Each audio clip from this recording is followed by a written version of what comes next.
fuck did you two get like targeted by the same house? Oh yeah. And we're live.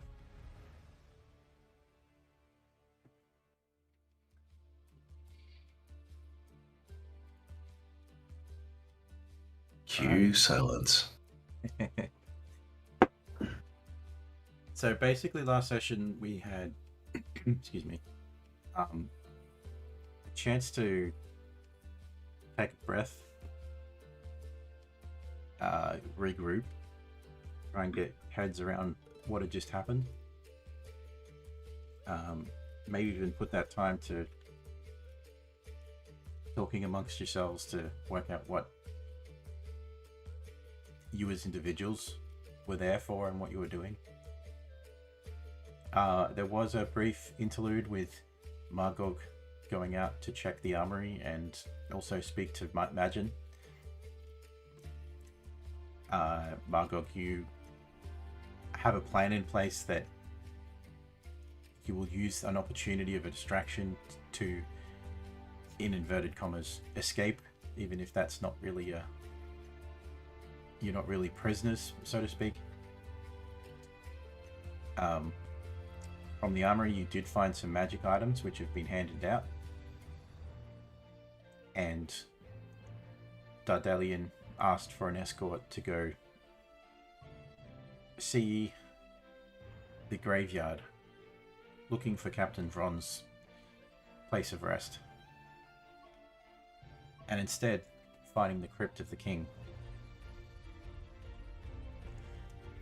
So as we start, Dardalian, you are in the crypt, staring at the coffin with King Boronel lying, resting, with a guard outside. Yeah. So... let's concentrate spell, motherfucker. Okay. So, he's gonna sort of look around and go, well, not exactly who I wanted to talk to, but it's almost as good an opportunity. Right. And then he's going to grab his little incense burner out of his pack, the little block of like dried herbs that he uses as his incense, put some on the spark out, sit it sort of gently and respectfully on either on whatever the king is buried in, or like directly in front if it's just like one of those like ones where it's like the body's put into a wall and then there's like a plaque in front of it. He'll just sort of sit the incense burner in front of that and then seat himself cross-legged in front of it.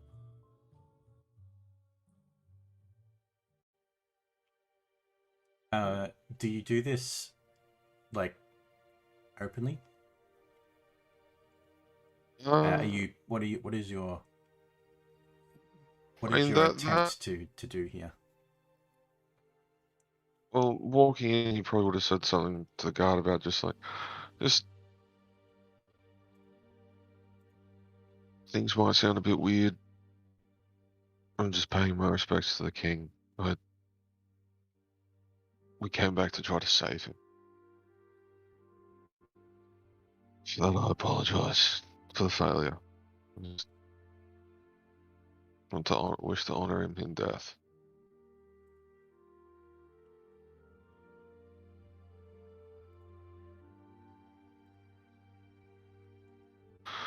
If you could perhaps keep your eyes out on the horizon. Grave robbers are always a threat. And then sort of goes inside and does that and sits in front of where the king's buried to just compose himself.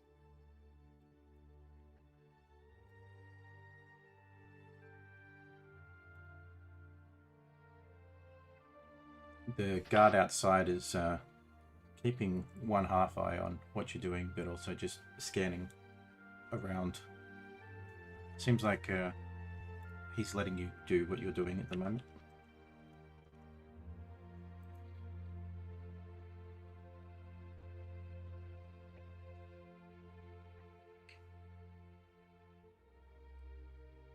It's peaceful sitting there. Mm. Yeah, he's enjoying the feeling. And he closes his eyes, murmurs a prayer to the Raven Queen, and then opens his eyes, says, "Well, Your Highness, it's been quite a while since last we spoke.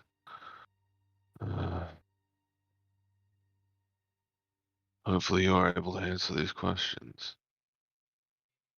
And he'll push a bit of power through himself and through the burning incense and cast Speak with Dead.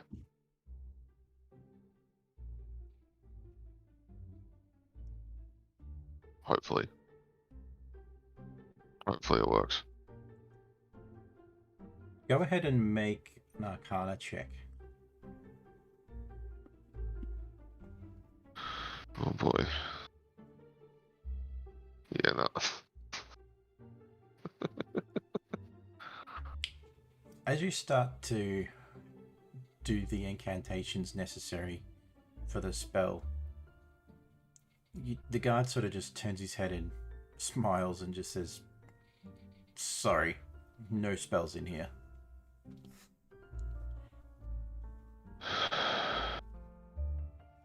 I assume you mean magic itself is dampened in here, or you won't allow it?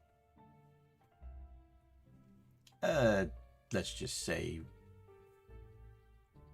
protections are in place.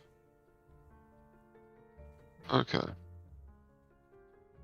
And just sort of, in his head, he's just thinking to himself, well, that removes the need to kill you. Well, okay. Alright then. So, is it like a casket that the king's buried in, or is it like I was saying before, like one of those mausoleums where it's like the body's like slid into the wall and then it's like, It's a glass coffin. That's why you can see oh, him. glass coffin, right, okay. And it's just like one big piece of glass, it's not like a lid or anything. You can make an investigation check.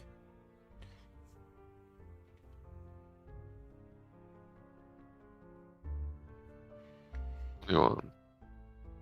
It doesn't appear that there's any seams anywhere, so it's possible that the whole entire glass coffin is embedded down into the stone underneath,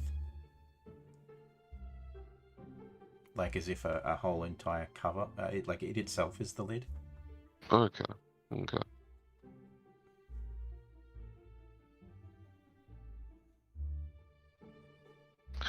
He looks at the guard and goes, what if someone was able to speak with him and find out exactly who killed him?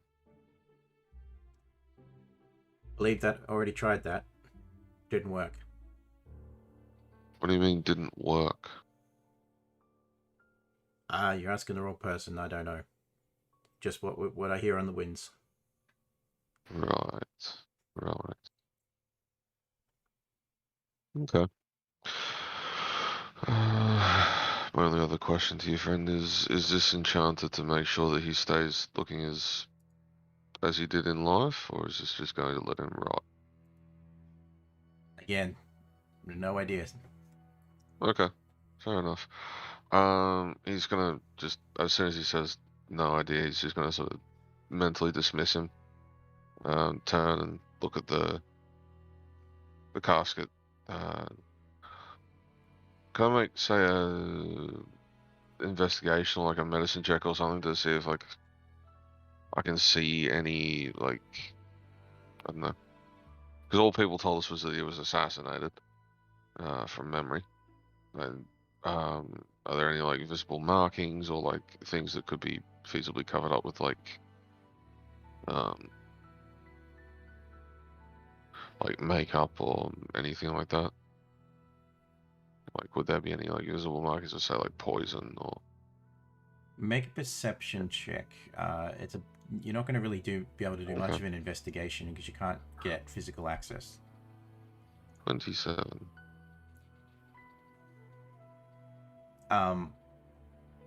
Looking from where you're looking through, there's no signs of anything that's giving you any clues, yay or nay. Okay. Fair enough. If anything, it looks as if you get the impression that nothing's happened. Like there doesn't appear to be any visible marks whatsoever. If they covered it over, they did a really good job. Yeah. But it doesn't Yeah. appear like he's taken any physical harm. Okay. There's nothing like, oh, well, his eyes would be closed, so I wouldn't be able to figure that out.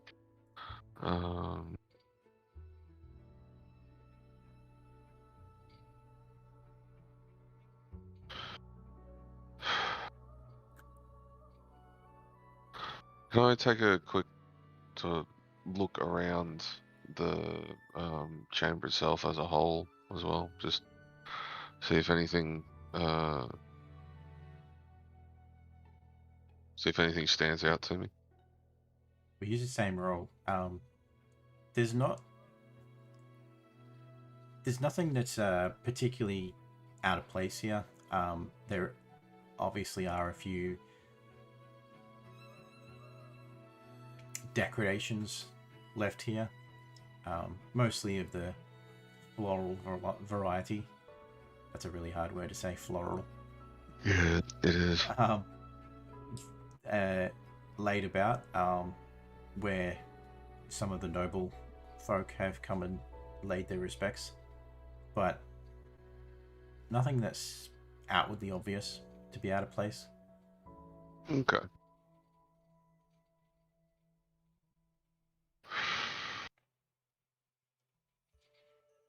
The guard turns around and says, "Just about done. My shift's nearly over." I suppose. You wouldn't happen to know where Captain Vron is buried, would you? No, sir, I don't. Unfortunately, Okay.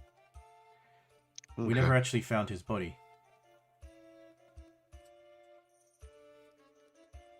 He's just gonna look at him. Never found his body. No, Right. sir, there was no body, so to speak. So then, how did he implicate my traveling companions and I? The guard looks at you, puzzled. Sir, I don't understand. Well, we were told that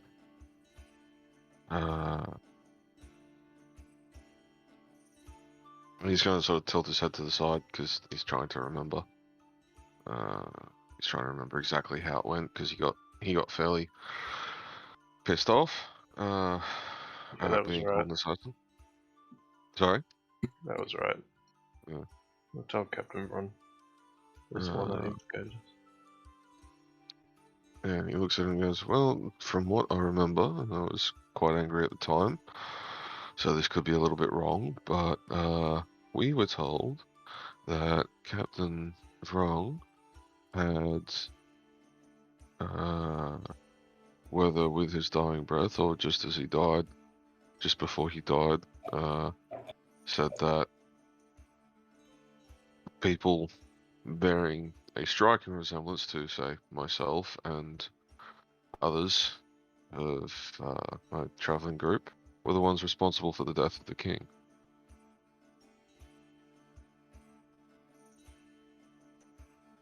I just continues to look and says, "Don't know anything about that, sir. I just follow orders." Fair enough. Fair enough. And the guard standing there is fairly young looking. Like maybe he's old enough to be 17, 18. Mm. He seems to be a little distracted as distracted is probably not the right word, but he's very attentive to what he's doing, but at the same time he's also looking a little fidgety. Yeah, he wants to fuck off home, I guess. A little bit of that, but a little bit of like he's probably thinking about things he wants to do when he's off shift. Yeah. And so Dardan's gonna go, okay, fine. I don't want to keep you out past the end of your shift. Let's head back. But as we walk, I do have a question for you. Because it's been incredibly difficult for me to get any sort of timeline on this. How long has it been since the former king was murdered?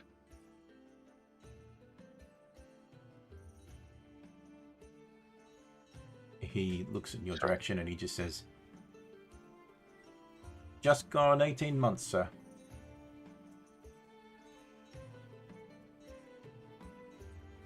18 months. Yes, sir. Okay.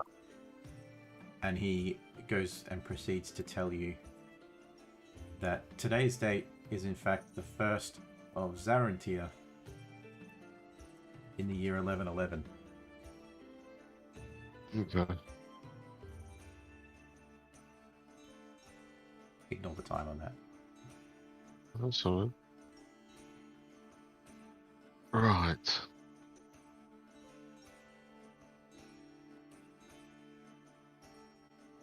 Sorry, friend. It's just for me. It feels like I've not been away for more than a week, but from what I gather, my companions and I have been gone for perhaps more than 5 years. So I would assume you would remember the death of the king, whether you were a guard or not. Yes. I was in training, sir. Right. So as a genuine question, day or evening or whenever it happened, was someone like myself described as being there? I can only assume that I stand out. Wasn't told who was there. I wasn't privy to that information.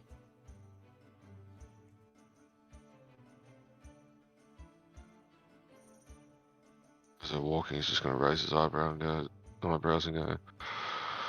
that must be the first time the guard information network is fucked up. Oh, well, thank you, friend. And he's just going to sort of stay silent for the rest of the walk, just thinking.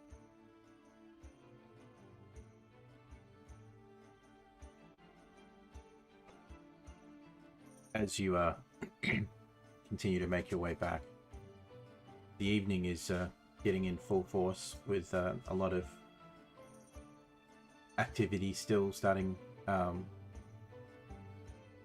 settle into a night down in the town. The castle itself is less vibrant, but not for any reason other than they tend to keep to themselves in their own rooms and have their own discussions and stuff as they need to. Mm. And as you make your way back to the room, you see the rest of your companions, and the guard who was with you immediately changes guard and heads off. You do see him pause for a few minutes to leave a report. Mm. Yeah. I'll probably get in trouble.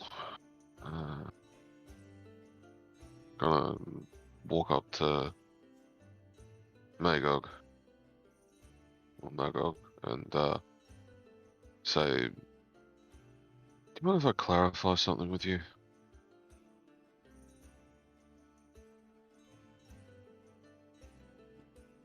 If he's there.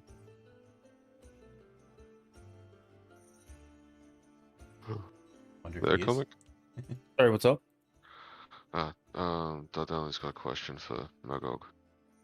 Yeah, what's up? Right, you said that when you appeared in the throne room, you said, or someone, perhaps not yourself, said that we were implicated by Captain Vrong as he died, yes? Yep. How's that possible when there's no fucking body? Mm-hmm. You guys get the intelligence reports, mate. Where did they come from? From the intelligence department, from the spies.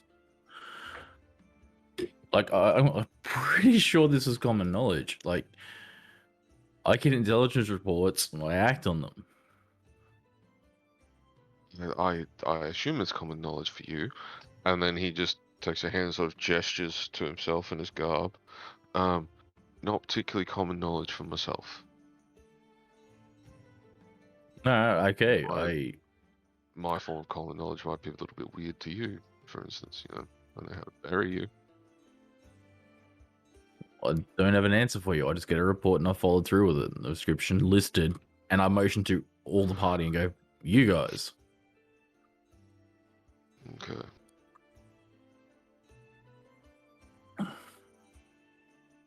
Interesting.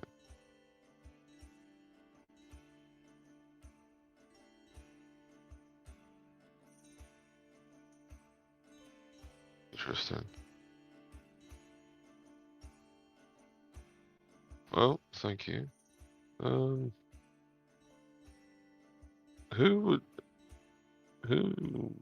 Well, I presume it's probably not common knowledge, or probably not even known to yourself. But who might perhaps be the head of your department? Or sorry, not your department. The intelligence department. 6, who would that be? It's not really your department, so to speak. So, but you would probably suggest that it is somebody from House Madani. Somebody from your house, but they usually don't keep the name of the leader out in public. Okay. Otherwise, that person becomes an immediate target. Yeah, understood. I look at you and go, well, that'd be someone from House Madani, but I don't see you getting that kind of information because that's not even made privy to me. Oh, that's fair. That's fair. Okay. Sorry, it just feels incredibly interesting that we get accused without the, well, in a way that would seem to me to be not feasible because where's the fucking body? But I don't know.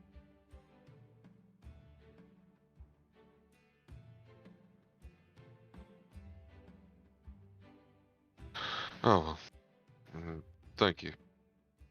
And he's just gonna go and sit down and just get to himself and think about stuff. Margot, you are a little bit confused by the statement around Captain Ron saying who it was. Oh yeah, like my character and myself are both confused about that statement, but yes. Your report had, when you were out on mission and the report came through, was nothing specific about how the information was found, other than a suspect list was drawn up and a party matching the description of those here in the room with you was given. But to your knowledge, that's a pretty common practice, especially if this sort of event occurs. Anyone with access or who has had access recently is put on a list, and then the list is checked off. Makes sense. And given this party had virtually disappeared, they became the lead suspects.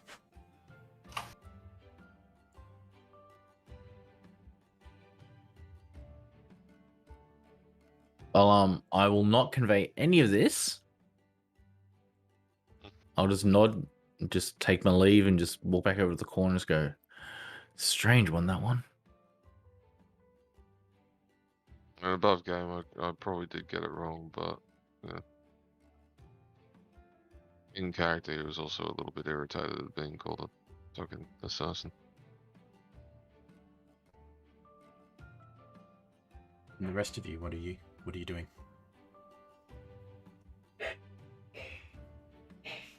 Didn't you say last session that we'd all split off into our rooms for the rest? I think so. I think that's what you'd I said. think you guys had gone for a rest, and I'd gone to do that because I don't think quite as much sleep. Yeah, Stigger slunk off into his room, and Harry's sitting on a candlestick just outside the door. Sorry, did you say you're sitting on a candlestick outside the door? No, Harry is. Harry right. the bird. Okay. Yeah, Harry's in the bed. Stigger's sitting on a candlestick outside Yes. the door. It's yeah. The candle is burning. Exactly. It's not past 9 p.m. We can't air that sort of things. Hey yo.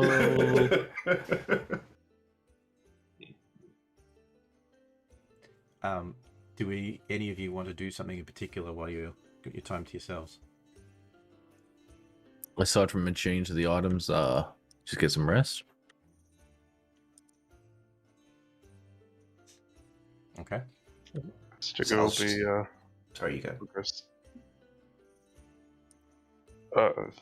Yeah, I think Stigger would probably be just sitting at the end of his bed on the floor and still fiddling with his items. Just for maybe an hour and then he'd head to bed. Okay. Lisette? Probably nothing too interesting. Just probably go to sleep. Okay. So as you settle into whatever form of sleep or meditation that you perform, the night ticks by. Margot, what are you doing? I'll be cataloging my gear, making sure that I haven't forgotten anything, and going over a map, which is basically just like plotting out ways out of the city that'd be like it'd be quick, possibly unguarded, or not at risk of encountering, too much resistance. I'll basically be planning the escape. Okay. What do you plan on doing initially? Leaving the tavern in the morning and acting nonchalant until we can establish what the distraction is. So I'd round up the group the plan is in the morning, wake up, get a feed of something light or easily packed up and taken with. Go out, reconnoiter the immediate tavern, make sure that, there's nothing going on, or make sure we haven't slept through the distraction, and then take the group on a walking tour towards one of the nearest gates, waiting for the distraction to kick off. We're in the palace, by the way. Mm. Not the tavern, the palace. I'm well aware.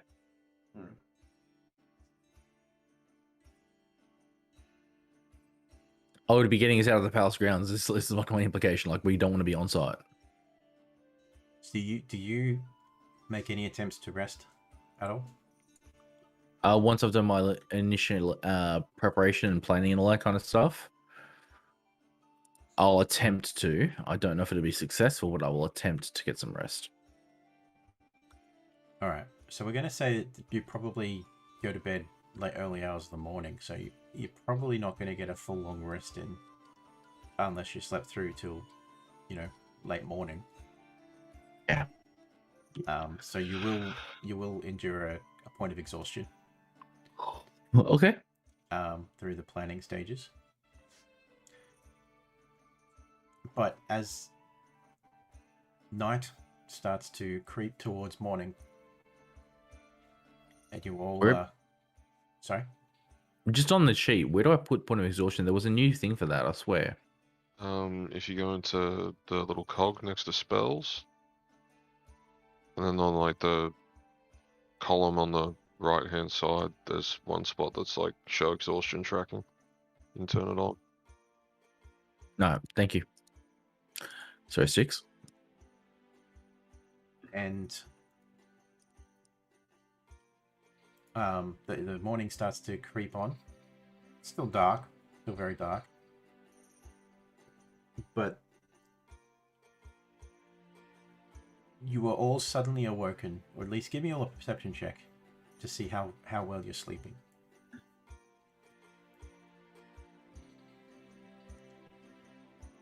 Oh, that wasn't meant to be a GM. 19. That was meant to be a disadvantage. Deception, yeah. 21. So, Margog, you've only just drifted off to sleep. So you're very sound at the moment. You were very tired when you went to sleep, finally. So you don't hear this. Lisette, for some reason, you were out like a light. Like you were just dreaming heavily. Heavy sleeper. For Stigger and Sal and Dardalian, you are suddenly thrown awake by the sound of a horn alarm. Just this loud two arms sound that is going off throughout the tower. And you hear the sounds of footsteps running and clinking and clanking as it seems like guards seem to be running. There's the odd shout here and there, not loud enough to make out any words as you come out of your sleep, but it seems as if there might be something under it. It could be an attack, or at least a very spontaneous training drill.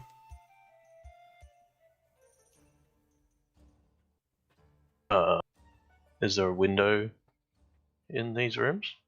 There is a window, yes. I think Stig will jump up and run to the window. Have a look around. Jump up to the window, have a look around. You're pretty high up here, and the window view doesn't actually give you any vision to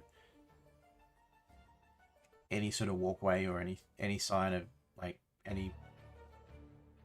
Where your overlook is, it looks down the side of the castle as opposed to inward, where you might be able to see something or any movement. So there's no immediate like massive attack or something outside.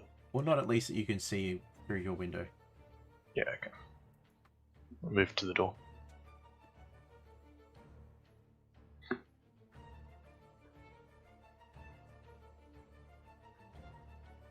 Not sure what everyone else is doing. I am currently sleeping. I don't know, he's gonna sort of stick his head through the door, see if anyone's like running past, they could figure out what's going on. See Stigger open the door and poke his head out. You hear a shout as well, and it's a call. And as you stick your head out to have a look, you notice that the two guards that were posted out the front have just started to run off in a mad rush. Seems to be more than just a training drill.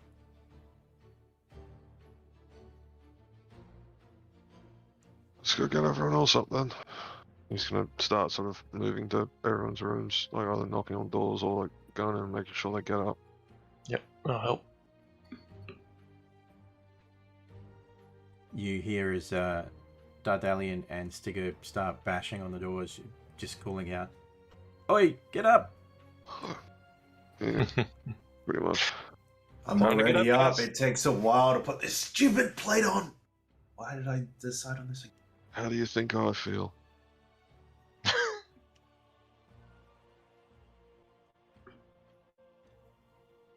But the rest of you do wake eventually, a little bleary-eyed, particularly you, comic Margok.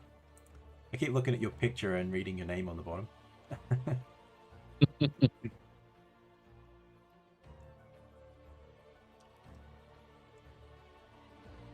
Yes, there definitely is no guards posted out the front of this common room. Where's Margot get? No, I'm browsing slowly. He's Like, in the are you room with in us, this like, area? Oh, okay. yeah.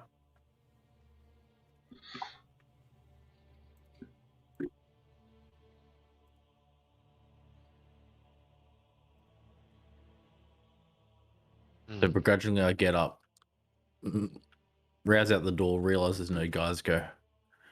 That's odd. And I'll come to the common room and I'll see the party. I guess. What's going on? And at that moment, you hear the horns going off a second time, and more running in the distant, more distant this time, but it going in another direction. Do I have a rough idea of what that horn would mean? You know exactly what it means. It means to arms. It's a signal to get to arms. I sigh. I look at the group and go, "We best move." So I walk back into my room, grab my gear, and come back out to leave. So you guys gonna look at Dardalian and say, I really don't like this. Nor do I. No. Put all your things together, spending what time you need to finish donning any armor. 2 help. hours later. Okay, no, seriously, mine is only 5. Yeah. Where do you plan to run to?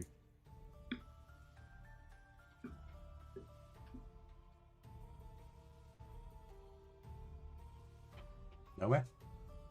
My plan was just to get out of the city, so I haven't really thought of like a specific destination at this point.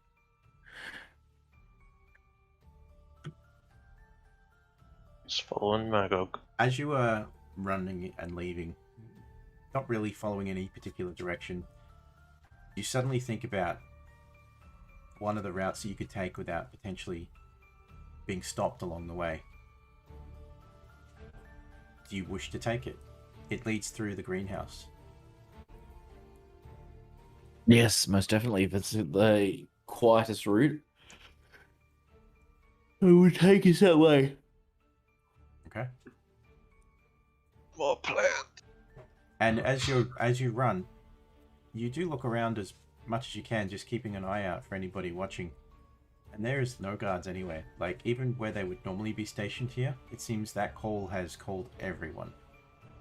Everyone who has arms seems to have run to where the call was.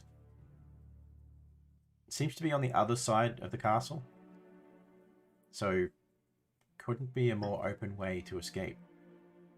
To go this way. And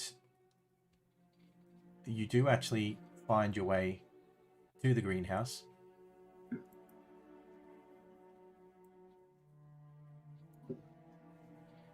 Where, let me just get you to this point. I feel like it's a bit I will drag your strange characters to on. leave all the defenses open on one side of the castle and still run to the other.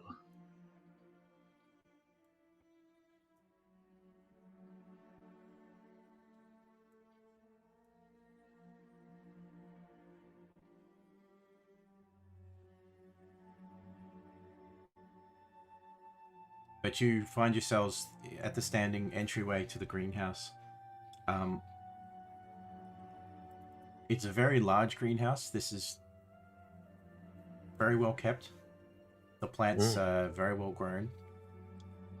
There is a mezzanine level as well that you can see up above you. And the glass is just beaming in with light of the morning.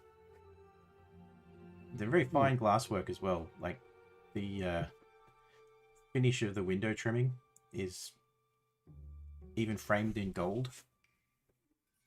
So it's very bright.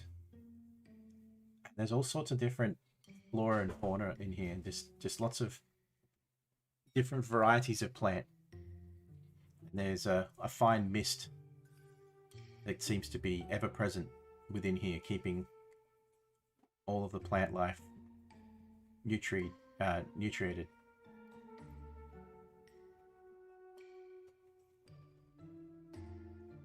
Feel free to move about. I'm gonna go AFK for 1 second. Ahead of you as well, there is a large water fountain. Lily pads are sitting there with a few flowered. The fountain is running and it's splashing quite a bit, but keeps within the fountain. And you notice beneath your feet there is a intricate mosaic of the tiles. As you see the shape of a plant, like a green stem with leaves. Looking ahead to the fountain, and almost as if the fountain itself is forming the flower.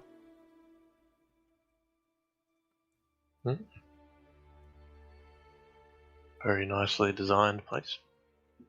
And you do notice as well that as slightly out of breath as you've been running to this location, that it's not super easy to breathe in amongst the mist, but it's cooling to your face. But at the same time, it's also quite warm in here. Like it's been designed to keep the temperature higher than normal. Humid. Is there any like plant life here that, I don't know, looks similar to something at home? Make a nature check. Here we go. And I just realized this map is not even aligned properly. Oh well.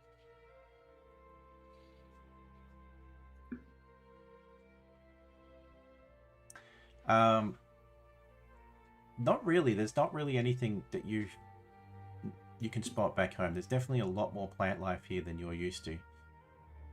Like you're used to more of the plains where it's open fields, more of like crops of barley and rye and wheat, as opposed to more tropical plant life.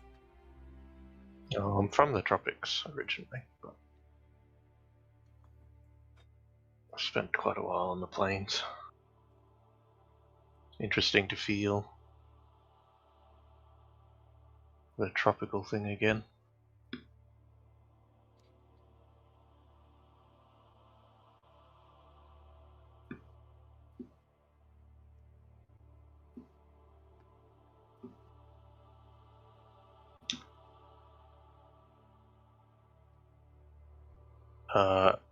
Are we heading straight through, or are we heading like up?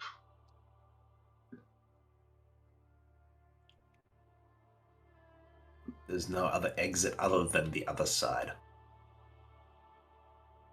I think. Can we see the exit on the far end?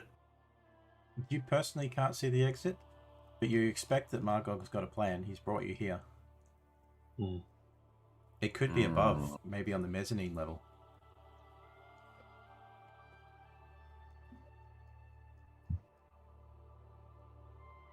Guess we've just been running so much and get in here and it's just like, whoa.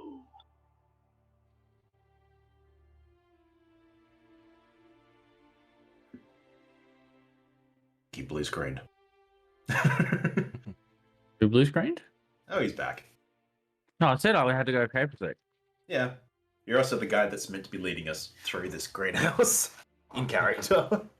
In character, have I ever been here before? You have. But only once. It's not your favorite place to come to. And you are aware that there is an exit up on the mezzanine level.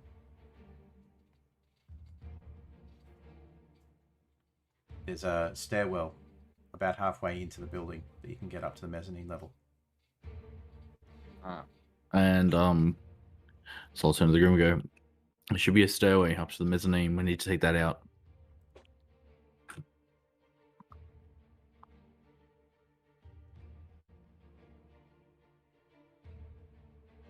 That said, do I know of anything dangerous in here, like any dangerous plants? Make a nature check.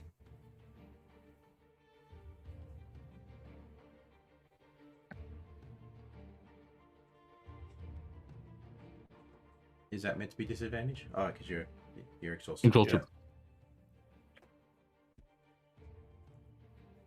There are always the possibilities of dangerous plants.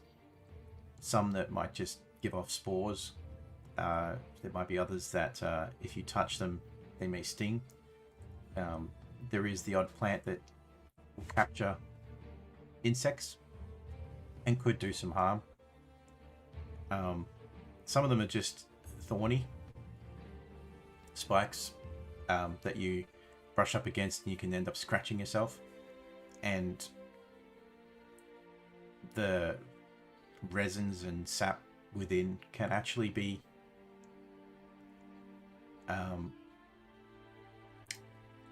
not dangerous, but it can actually leave the healing process be a little slow. You can get infections. As we go through, I'll warn everyone: don't touch any of the plants. Don't go near them. All right. But the smell in here is very, very pleasant, if not a little overpowering.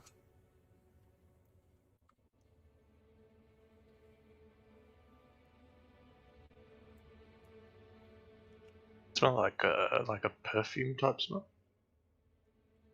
Some of it is. There are different smells. Like there are some definite smells of perfume-y, like potpourri sort of smell, but then there is this very grassy, like that sort of resin smell. Where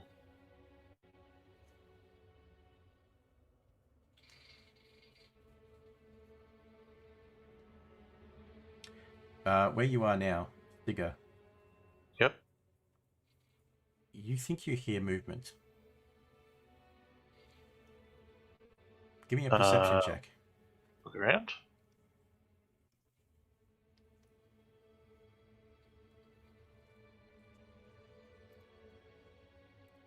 $22.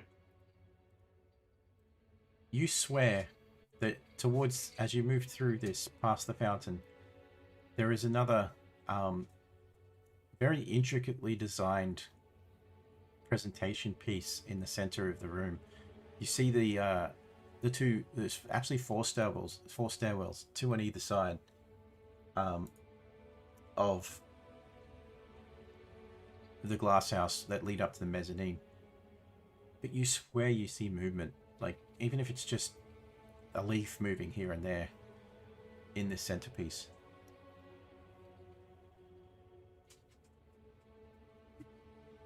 I'm gonna, I don't know, I'll ready a dodge, and I will look around to the others and say, I thought I seen something move over there in all the plants.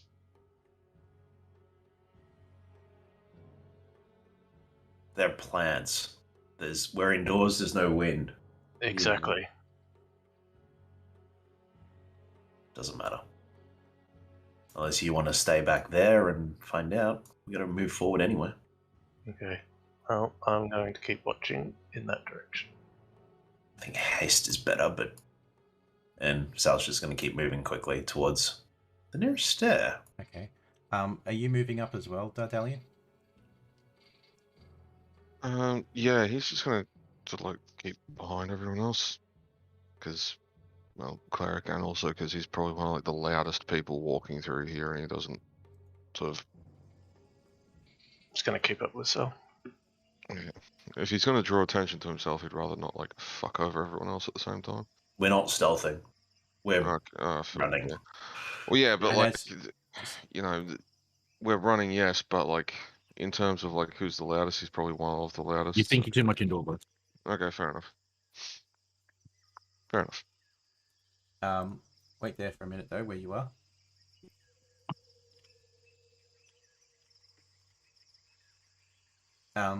Because as you continue to move your way through, Digger, that noise you hear again, and you turn, I'm looking. You turn and you see definite movement. There is something in there, guys. Something there. We're imagining things. Keep going. And I need everybody to roll initiative, as it seems the movement is aggressive and is making its movements towards you. Ah, crap. Alright, so I have advantage on initiative, Mm-hmm. but initiative is an ability check, correct? Correct. Yes. Alright, so I'm rolling straight. Okay.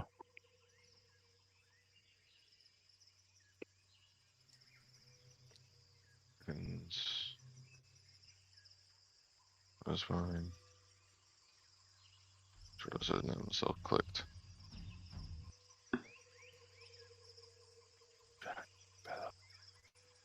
That formula has advantage built in. Not that it matters because the left roll means 19, but Yeah, I know.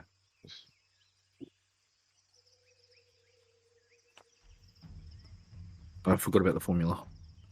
Oh shit! Where is it? Where's my token? Fuck. I was That's asking if you're moving up, because you're still way back Oh at the yeah, entrance. yeah. Sorry, yeah. I mean, if you could move him up with everyone else, probably like don't know about like 10 foot behind.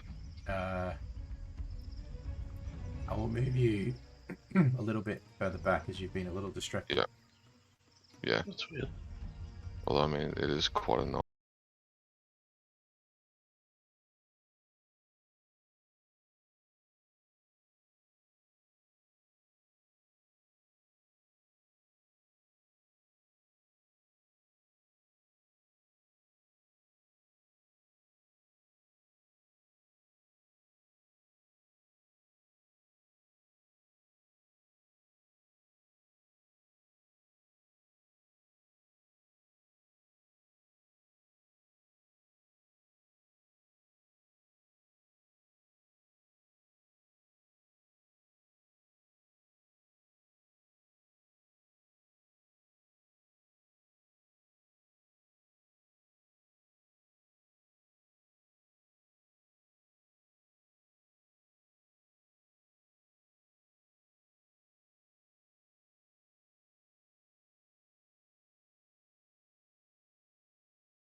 Sal's, Lisette's a little bit behind, and he's just going to point to her, and he's just going to say, "Go, go, go! Get out of here!" And going to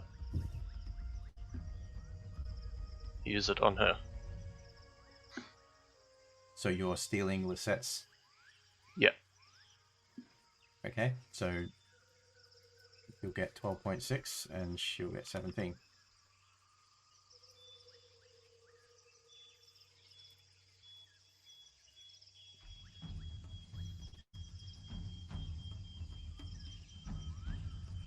Okay, Margot, what are you doing? First things first.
Okay. So that's wanted to try it out. So what are you Now doing go. to do this? I haven't read up on the spell. Shit.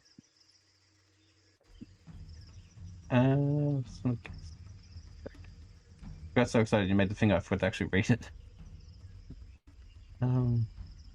What's it to use? You know what? I'm just gonna pull it up combat effectors. I'm just gonna do another turn. How do I get rid of it? You Just want to not cast it anymore? Yeah.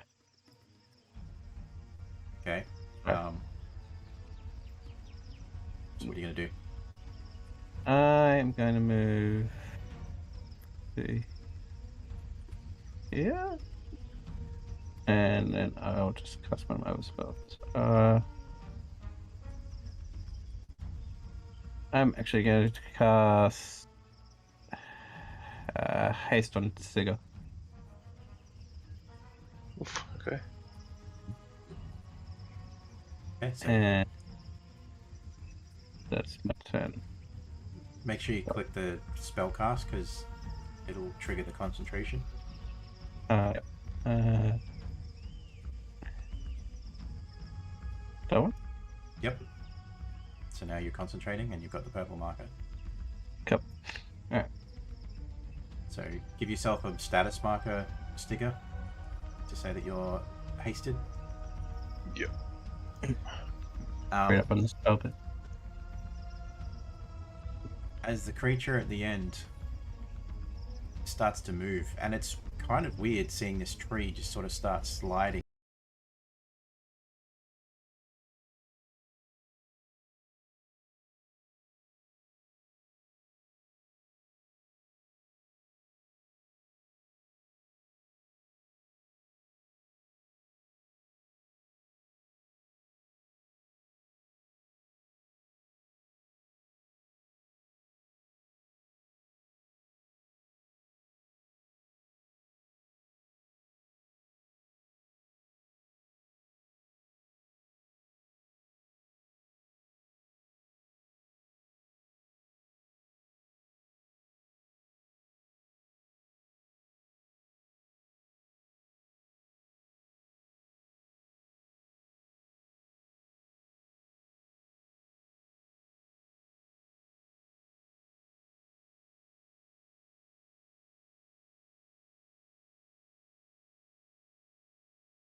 Sal, to make dexterity checks.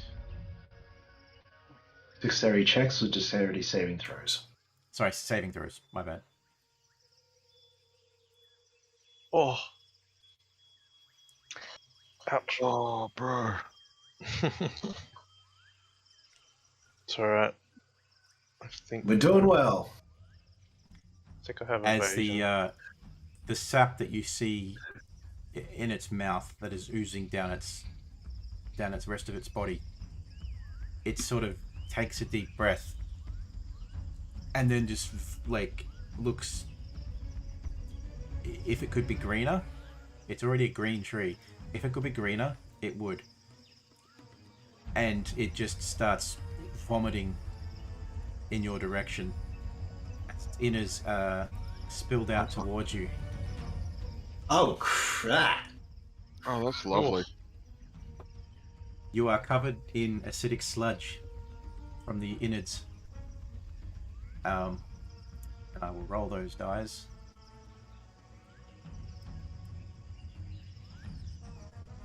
Lovely. So you will each take 26 points of acid damage. Help it again. And you will take more acid damage on your next turn. So, At with the end of evasion, that should be half. Because I failed. Yes. Cool. Look at that roll, too. 8, 8, 8. Far out. That's a pretty high roll for that. So yes, you will take half damage.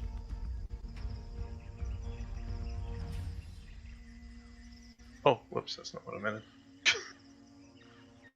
But you can spend an action to try and remove the sludge before your end of your next turn, when you will take more acid damage if you wish. There we go. Stigger, you're up. You are covered in acid, and you are feeling like you have plenty of movement. Feel invigorated. I'm going to use my hasted action to try and get rid of that sludge on me. Okay. You used to do the cat shimmy like a wet cat. Yeah. But I'm going to do it as I run towards them, not all over you guys. Doesn't require another save, so you successfully use your action to dispel all of the rest of the acid that has been oozed onto you. Cool. I think I'm going to...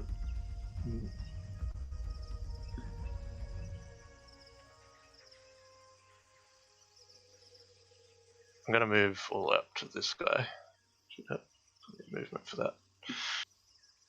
And...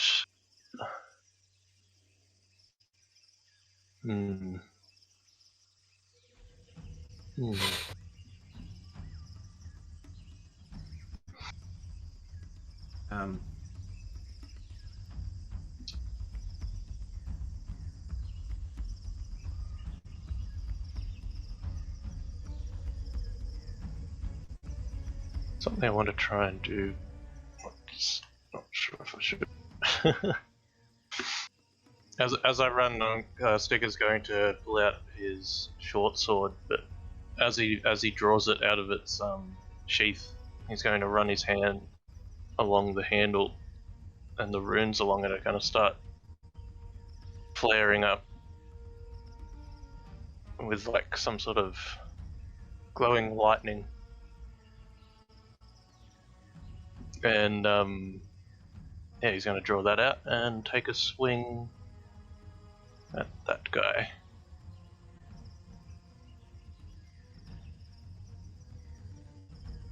Go for it. And I'm going to use...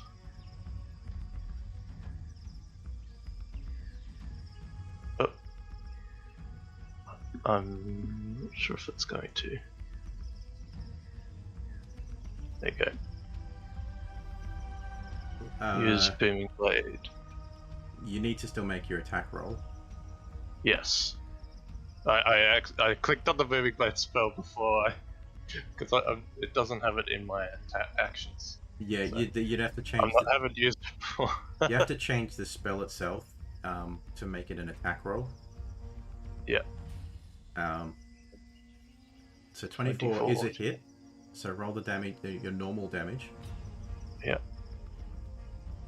Which is what, the 1 thunder damage? And roll D&D Beyond also adds on the sneak attack, so that would not apply here. Did you click the button, did it? I don't know why it's activating sneak attack immediately. Because I didn't click it.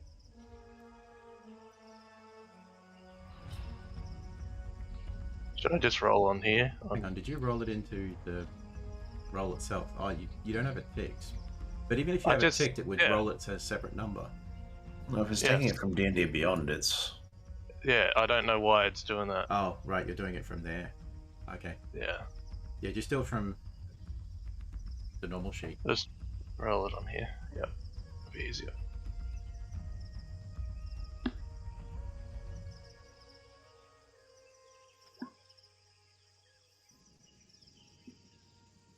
Damage is what I want. There you go. 6. So pop up the spell card for Booming Blade, because I just want to believe there's one. Yeah. At this level, it's a cantrip, so it's 1d8 thunder damage, and if it moves, it does an additional 2d8. Yes, but I don't think it's the 6 piercing. Oh, I think no. It's the 1 thunder damage. Didn't mean to click that. It's There we go. Got it. On a hit, the target suffers the weapon's normal effects. Well, that's and right. then, So it takes one.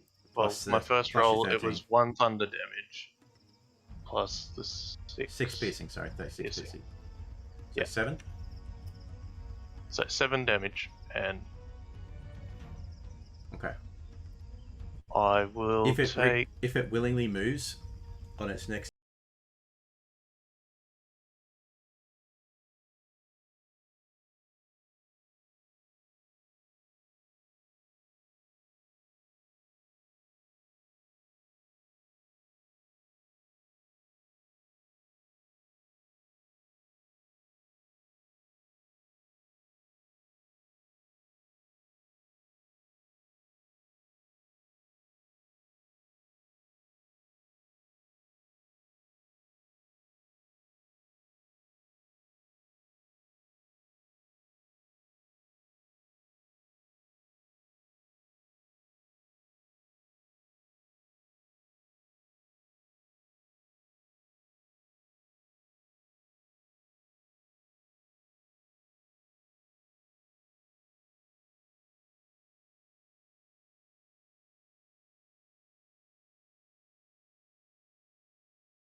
Or my head, Okay.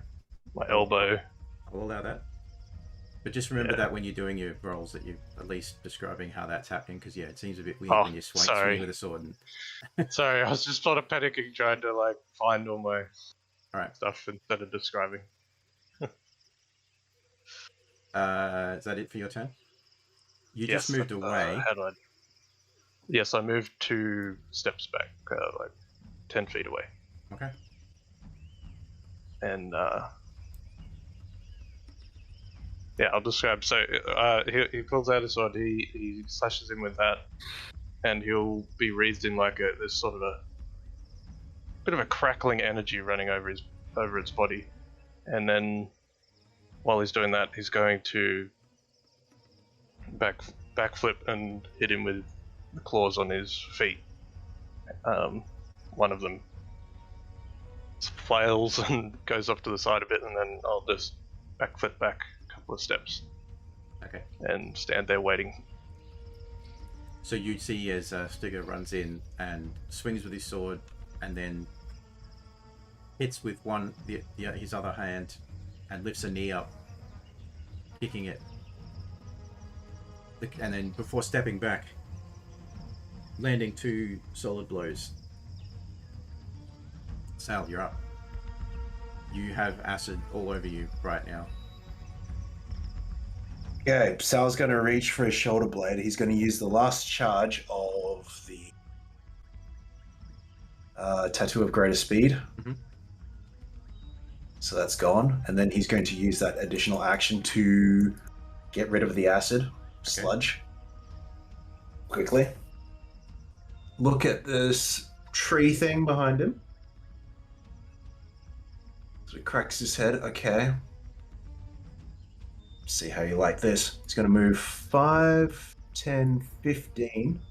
Reach into his component pouch. He's going to pull out a red dragon scale. He's going to trace some runes in front of him. And he's going to attempt to cast Agonez's Scorcher. Okay. And nothing happens.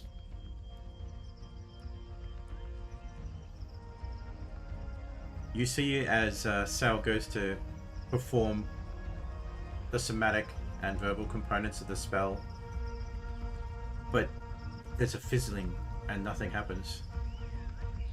Sal looks very confused. He looks very confused. And so it just like spends the next 6 seconds just like tracing it again and again.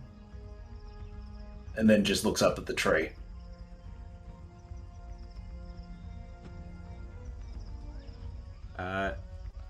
This creature, after just taking a whack, Oh,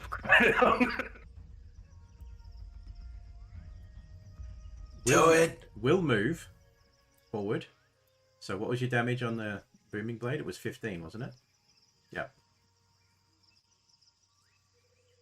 Yeah, another 15. You also notice that the strikes that you hit with it before didn't actually do as much damage as you thought it should. Oh. So, however, the thunder damage does seem to be working.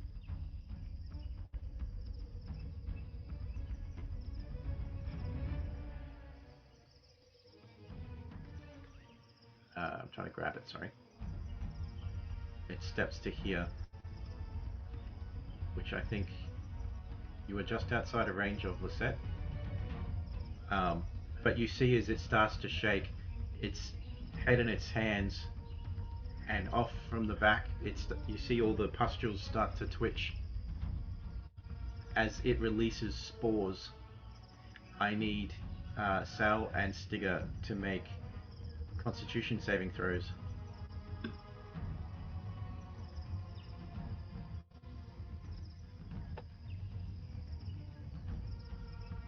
Constitution. Mm-hmm.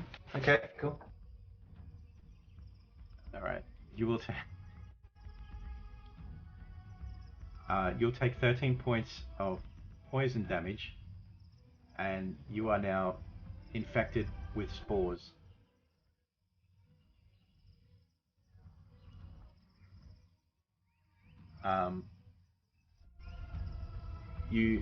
Stigger, you will take 6 points of damage, but you are not infected.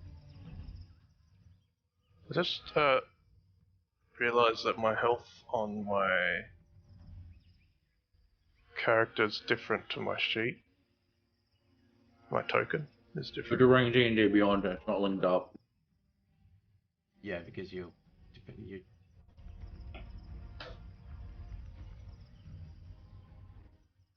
No, it's different on here on my character sheet on Roll20. make Okay, whatever adjustment. 71 hit. I don't know how to make my hit point maximum higher. We'll just adjust it to, you would have been 42 and then reduce it down with the damage you took. I mean, the token itself seems right to me. The token should have max 71. Took 13 plus 6, okay. I'll figure it out. But Margog, you see Sal, who was still looking kind of confused before, seemingly now taking this breath and breathing in all these spores. You see as his eyes become glassy, Oh no. and from behind Lisette, you see a purple tinge start to appear down down Sal's back, and you see it start to just like, almost like it's bubbling. That's definitely not a good look.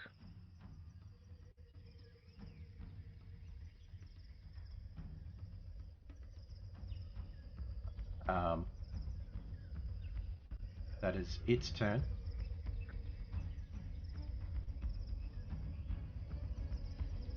I turn around and go, Cleric, we need you.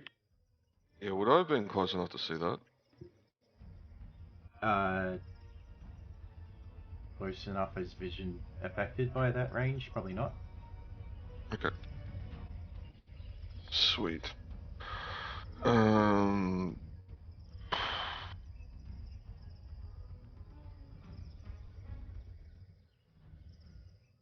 Fuck.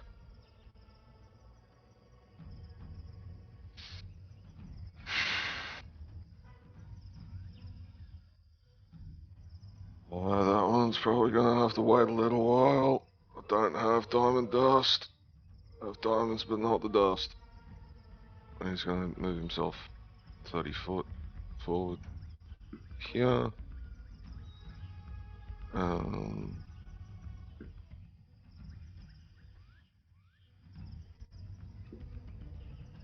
And that one being currently the only thing within range, he's going to. Where is it? Where is it?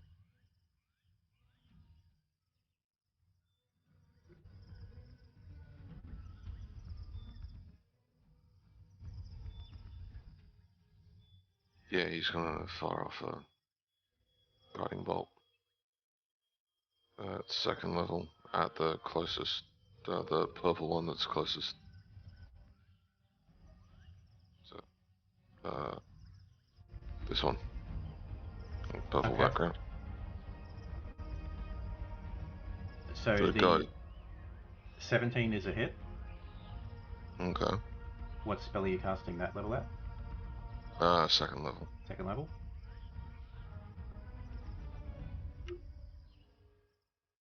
And for 24 points of radiant damage. That was a solid hit, and it is now glowing, which means that the next attack made on it is done at advantage.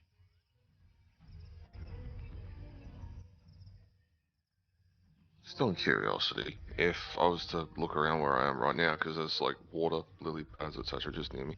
Yep. Are there like any like flowers just floating in there?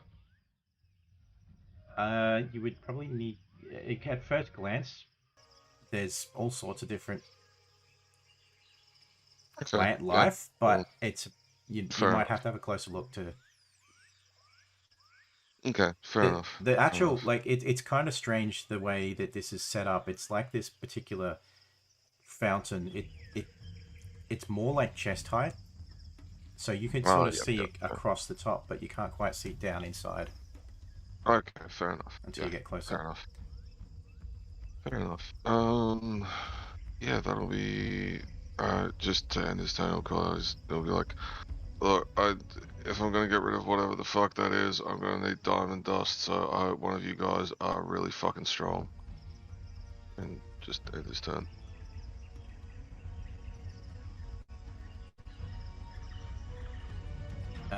So this creature here will start to move forward.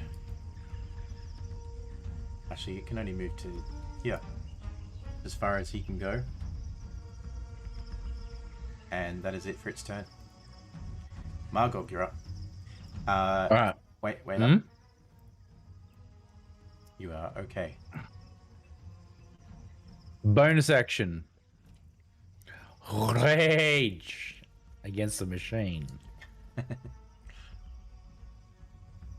So now I have to do this.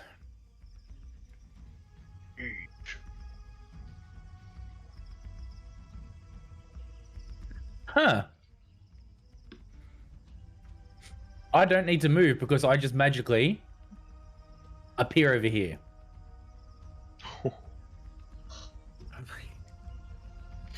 Hang on, let me just spin me around. Did you roll the wild magic table?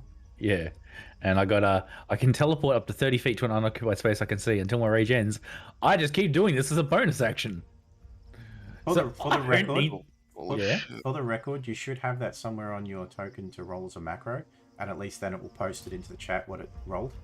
Oh, really? Yeah. Oh, there it is. They use wild magic. Okay. Yeah, so that's not the roll you rolled, but yes. Yep. It'll just keep it update because I don't know what the two means until. Yeah, I'll copy and paste it. Oh, good. That's number 2. Yep, cool. Now this is a tree, correct? Specify what you mean. Matter would. Oh god. Oh. Apparently, I have advantage on any ability check I make to cut down a tree. So I'm just saying. It's technically a plant, but it is a tree. Yes. I'm asking because it makes a difference between whether I go reckless or not. That's all. It is a tree. All right. Then I'm going to attack this thing twice with my felling great axe. Okay. And 1, 2. Chop it down. They're both hits. Something tells me you didn't need the advantage anyway, but Or a chance for a crit though. Yep. So 8, 11, 22. 22 points of damage as you start hacking into this with your newly acquired felling great axe. And I just look and just let a giant roar.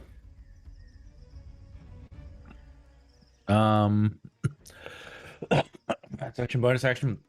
That's my turn. All right. I'll this lift is all what we hit the picked button. up. Was that? This is what we've got. Lisette, you're up. He seems very angry. Yes. Uh-huh. He also sort of ruined what I was going to do, but that's all right. That's what happens when you play a caster and have a high initiative and then you don't do your AoE. Yeah, I know. I realized after I took end my turn, I'm like, what's the best one's going to stand right where I need to cast? I should have just casted. But Well, what here's the was thing. AI would have been in the way anyway. it? No, I was going to move. It's alright. I am going to cast Ice Burn on that. It's like the thing on the purpley dude up there.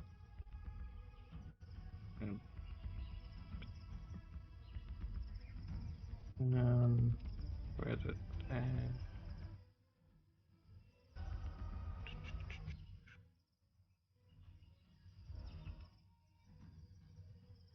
Which one of the tree? No, the other guy. The other one? Yep. The humanoid. Needs to make a dex save. Yeah. Doesn't do well at these, but it wasn't too bad of a roll for it. But it still fails.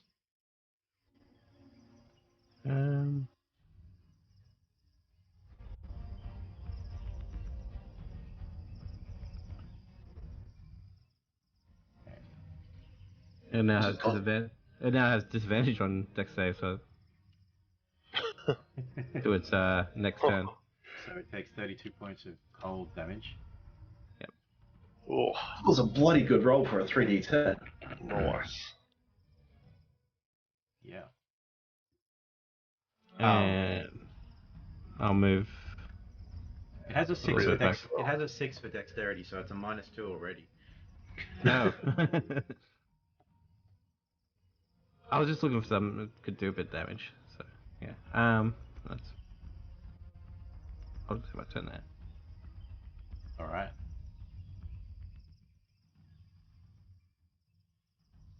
This remaining tree creature up the back continues to step its way forward to here, and it will look down at Stigger's direction. Stigger, I need you to make a dexterity saving throw.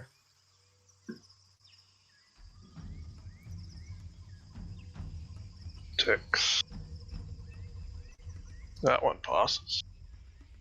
You will take 22 halves to 11 points of acid So- damage.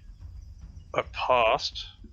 And I have evasion, so I should take 0. Yep.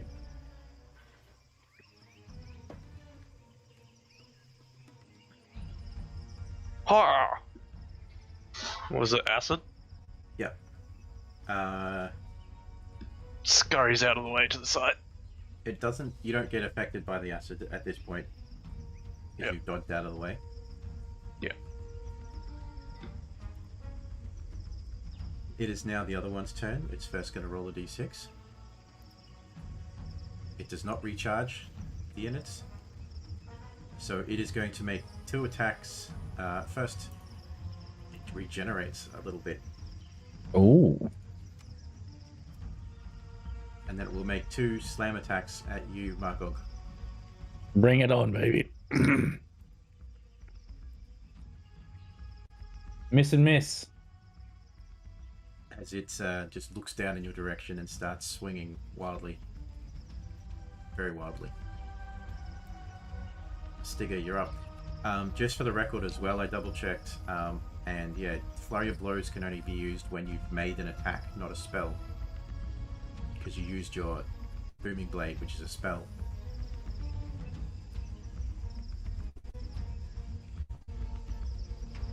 I could use Flurry Bows with a monk weapon. But you didn't And attack with the weapon. short- You just cast a spell.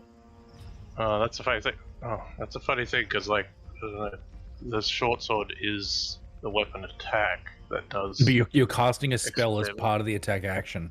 Yeah. Okay. The Alright. spell just says make a melee attack. It doesn't. You're not actually engaging the attack with the melee. All right. Well, we'll do that for the future then. Cool. Seeing this tree coming down from the top there, I think I'm going to move on up towards it.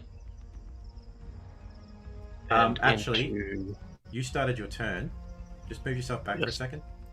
I need you to make. Yep. I need you to make a charisma saving throw. Okay. Here's my save. Nope. 4. So you are charmed for 1 hour, and you regard the fungus as a friendly acquaintance. If the fungus or one of its allies harms the charmed creature, the effect ends. If a creature stays charmed for the full hour, it becomes infected with spores, the same as currently is inflicting Sal. Okay. That changes things. Oh man.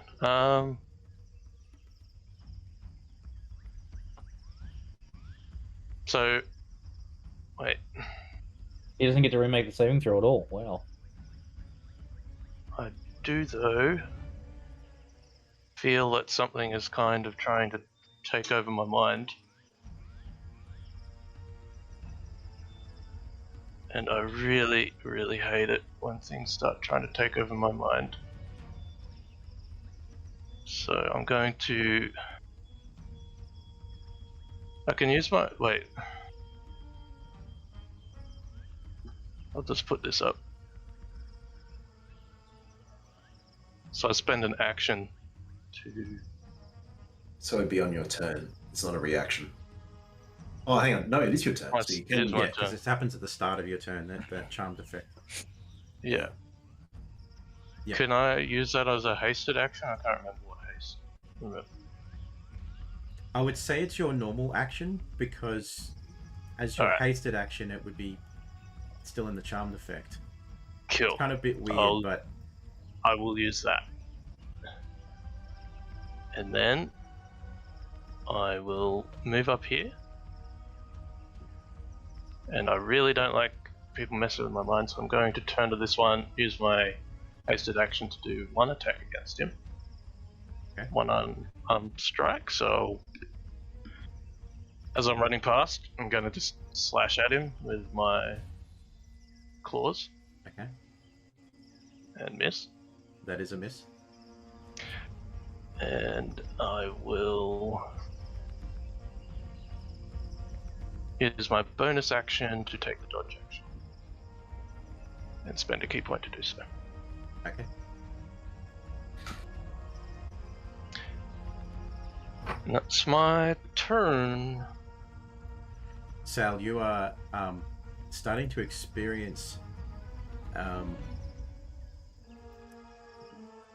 these strange visions.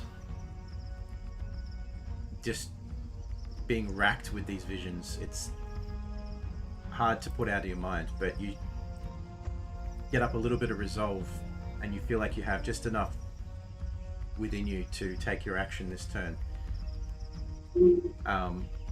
I do need you to make the charisma saving throw though too. Okay, charisma saving throw. It looks like chat wanted to buff him though. Did I miss that? Damn Ooh. shit. That day interfere with the game. Hang on, where did that? Am I missing it? I redeemed it recently. Probably redeem Bless for 300 on sale. I think he needs it. Yes.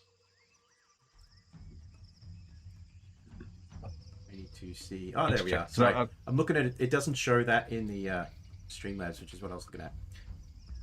So yeah, you have a D4 to add. 21. You are fine. Yes. Holy Jesus. Wait, how did you roll the d4 in that macro? Global save modifier. Okay. Basically, I've got it set up so that if bless or guidance or whatever else affects me, I can just click it on as needed. Oh, that's cool. So with the spores, I am suffering visions. I am tripping balls. I can see everything and nothing. Can I still move? You're one with yeah. nature, man. You still have, excuse me, you still have control over your actions. It's just you're feeling very ill. And I'm still coughing out spores. Okay. It's like you've just done shrooms or something. Like I've never done shrooms, but it's like you're under the effects of drugs. Not that anyone has. No, of course not. Trying to escape and you're getting high. Jesus Christ. Priorities, man, priorities. Hmm.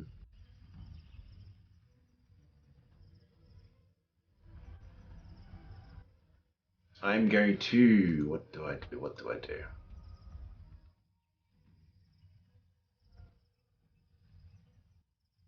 Run the hell away.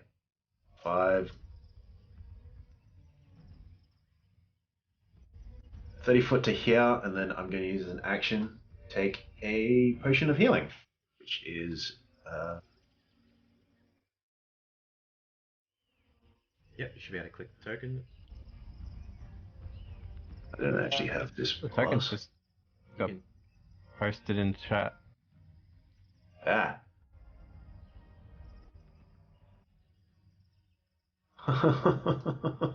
Okay.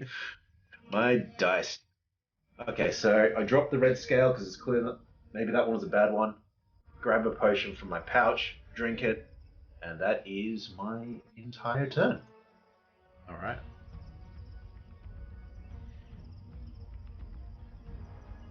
Okay. This creature is going to continue to move 10 foot forward. You can make an opportunity attack if you wish.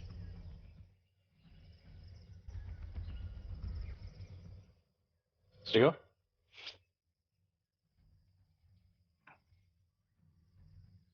Oh no, Sticker's under its control.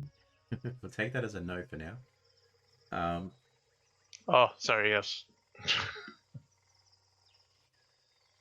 I've got my short sword out. Take a slash at it. It's a 19. That is a hit.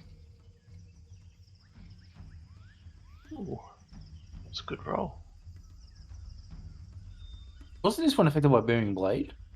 It only affects for one turn. Yeah, Oh. it's done now. Bugger, okay. So this will again just hit with the first piercing damage, and Wait, did that do sneak attack? Oh, it did.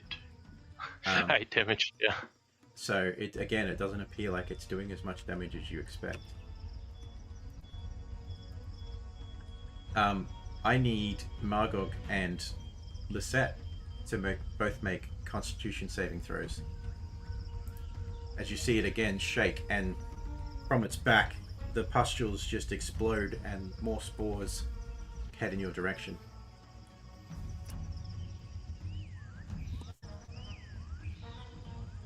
Right. Every time I go to roll the dice, the freaking thing is in the way. So,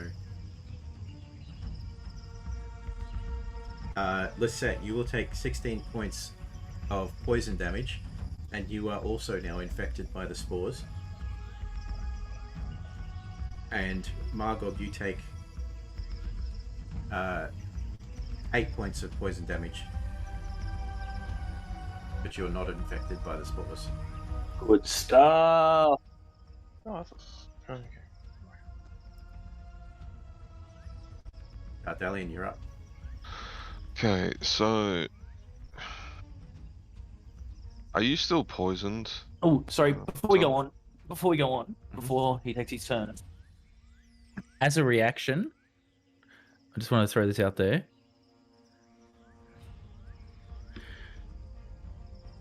I would like to re-roll my wild magic See if I can get something better.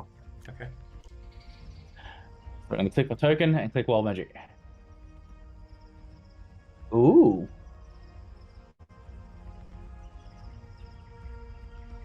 Okay. So it's obviously going to be the two creatures. Yep. Well, I'm assuming they're going to pass because it doesn't specify a DC in that. No, so they've passed. So Yeah, but I no, get 9 temporary hit your points. Your DC will always be 8 plus proficiency. Oh, it's 15 then. It's 15. Plus the ability, so you get. But I'll take the 9 temporary hit points. All right, So they sorry, both go ahead, succeed. Jack. Yeah, You're right. sure, You're sir. right. Yeah. So are you still poisoned or something, Sal? Is that right? I'm infected, not poisoned. Infected. Fuck. Okay. I can't really end that on you. We don't even know what it is, so yeah. Yeah. I mean, I can see that you've got like purple shit. Okay. It's a tattoo. No, okay, fair enough then. I mean, I thought there was like something like a little bit weirder, like sort of. There is. I was kidding. Okay, cool. Sorry, but I was like, oh shit, is that what his tattoo ends up looking like? Okay, so.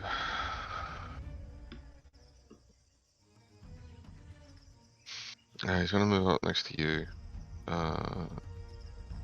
Bonus action, healing word on you. Just first level healing word for 7 points. Thank you, Dad Allen. Not a problem. And he's gonna look up to where Mago is and call out. Maybe make this next one count, yeah? And he's gonna close his eyes, start praying, and you'll see Sal just sort of like this raven, sort of this ghostly raven, sort of come into being above him and fly towards the what's it called?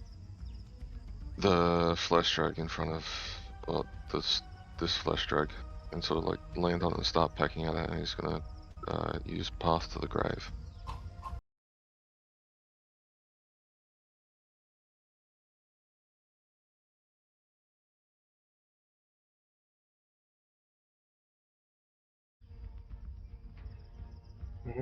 Alright. Did you send a raven at it? That's how it manifests. This creature is going to step down from the garden bed, and that is its turn.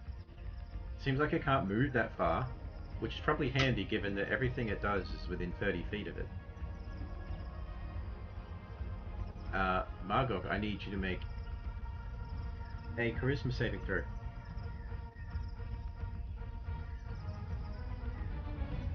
Okay, so this is related to being charmed, correct? Yes. Didn't he pass? What was that? Let's see. This is a Oh, you did. Yeah, disadvantage. sorry, you did Sorry? pass before. You did pass before, so you Yeah. are now immune. Immune I to realised. fires. I realised I passed before as well, but sorry. So, alright, so I don't have to make that save? No. Good, because I would have failed it, because I had disadvantage in those. Alright. I'll let out a bellowing roar, and I'm going to swing once for now with my great axe at this thing.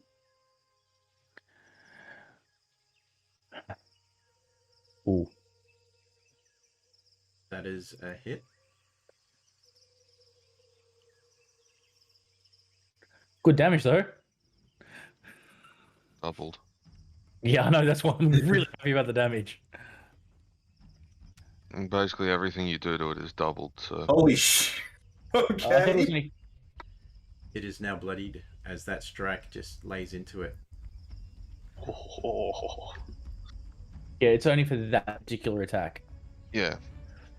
But then I'm going to turn around, and just to make sure it happens, I'm just going to inhale deeply. And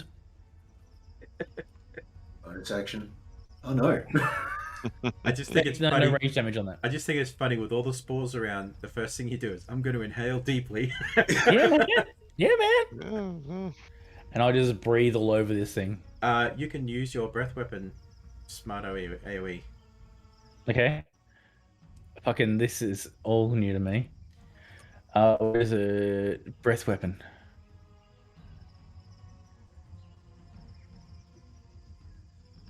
And how do I confirm it? Then go trigger all.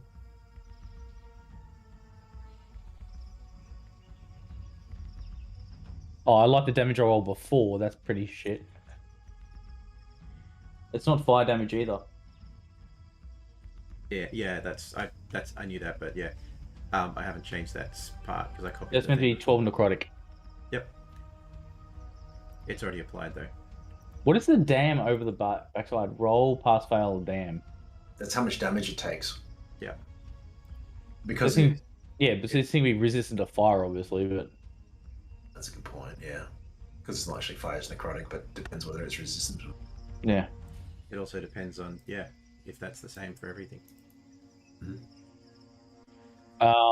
That's action.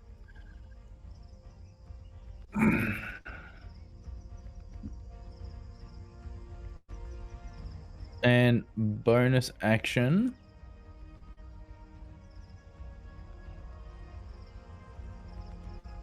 Critical touching?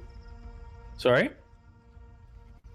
Isn't that how it works? You can just use a bonus action to use your wild magic to No, activate it again, or is it just once off? no. It's when I go into my rage or when I get attacked. No, I mean,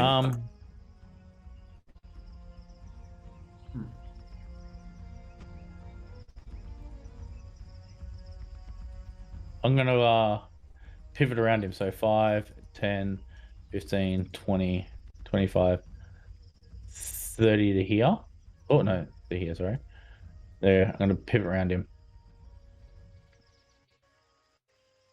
Okay. And end turn. All right. Lisette, I need you to make another charisma saving. Make a charisma saving throw. You've already done it.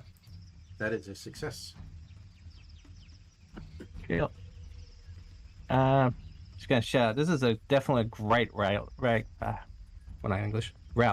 to get out of the place. And she's gonna clap her hands together and then pull them apart slowly. Just big ice flow coming out, and then just push both hands out and cast Cone of Cold. Yeah, the dude you talk to is not making much fucking sense at the moment, man.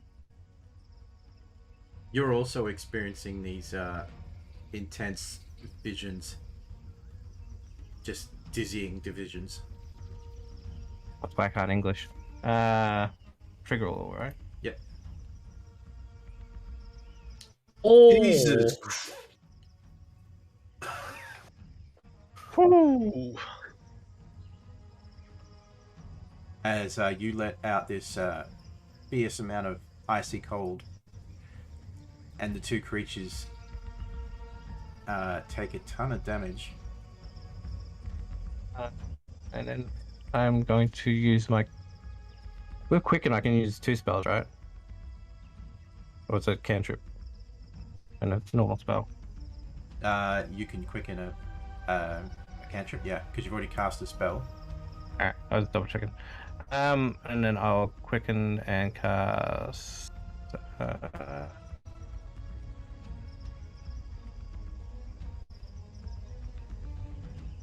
might do acid splash on him. Okay. So when it gave me this lovely disease. I'll give you a tip. Which one are you picking? The humanoid. Okay, I'll give you a tip. You might want to target the other one. It's not looking great. Shouldn't there be a +6 on that cold damage? Sorry to interfere on this one, but Oh, didn't it put it on? Oh, no, it didn't. it just did 8d8. why should there be an extra 6? Because Let me add that in. of my subclass thing.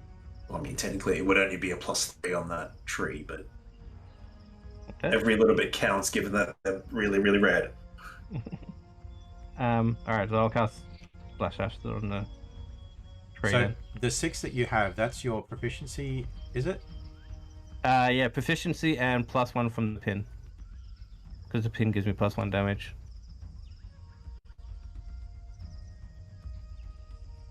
Okay. So your proficiency is 5. Oh wait, that can't is be it right. proficiency or no? It's my charisma modifier, isn't it? Yeah, I was gonna say But I know it's +5. you've got a +4 in your charisma right now. I got +5. I got 20 charisma. Okay, so yeah, that makes sense. Yeah, cool. Gotcha. And That should Splash. work next time. And yeah, Let me just do a test to make sure I got it right. Yep. Oh. Okay. Apparently that errored. Unless it's just because I did it. You want me to try it again? Let me check. I think I know what it is.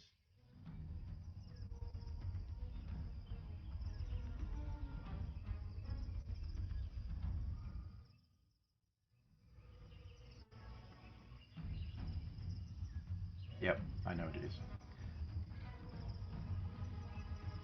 But I'll try it anyway. Go this way.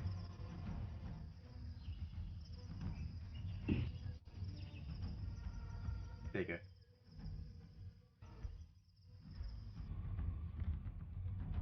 Cool. I like Aura a lot better. 43 against my 36. Alright, so which one are you targeting? If the tree looking like it's on its last legs, then yeah, the tree, I guess. Yeah, tree's definitely on its last legs. It needs to make a dex save.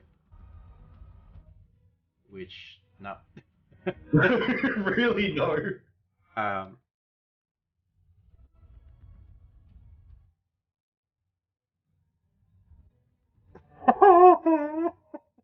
And then I'll move. Wait. When you're ready. I will let you change the target if you wish. I just realized it has immunity to acid. Well, I was pretty angry Yeah. at this thing anyway, Okay, so so- that's why I was going for that. I just looked Yeah. at it and like, oh shit. Okay, so the other one still fails. It had disadvantage anyway, but yeah. It still fails, that's alright. And then I'll move 10 feet back. And my 10. Alright.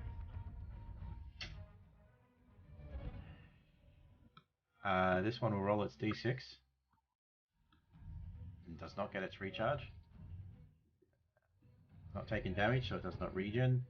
It will attack you twice, Sticker.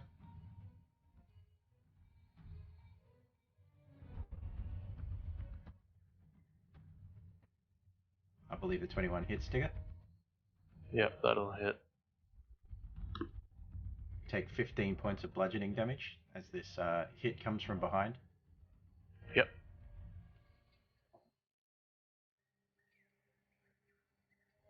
That is it for its turn. The second one here, it's barely standing. It's still going to get a reroll. That's recharge. Nope, does not recharge. It will regain some hit points. And it will make 2 attacks at you, Margog. Okay. Oof. Oh, Jesus. It's hitting me with rocks. You son of a bitch. Both hit. It's trying to rock your world.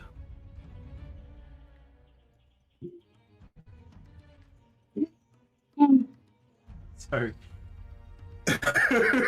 Minus rage. you will take 19 points on the first attack, and 6 points on the second attack. So 25 total. So -9 is 16. Oh, I had 9 temporary hit points. right, go. Is that 75? Yeah. Cool. Magog laughs. And Whoop.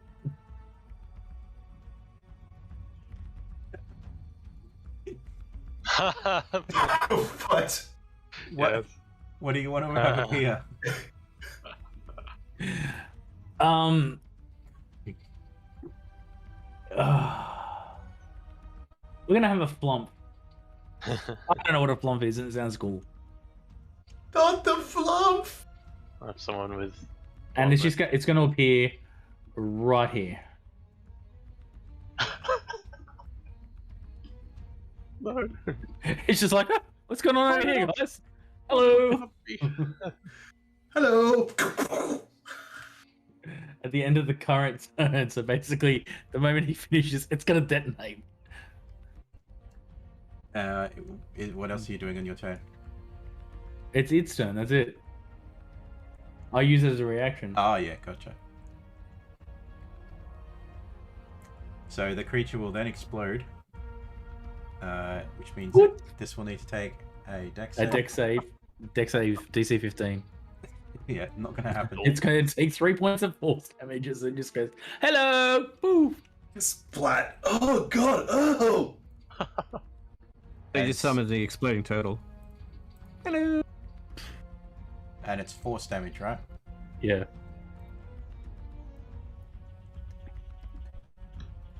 So the creature explodes. Alright. That is its turn.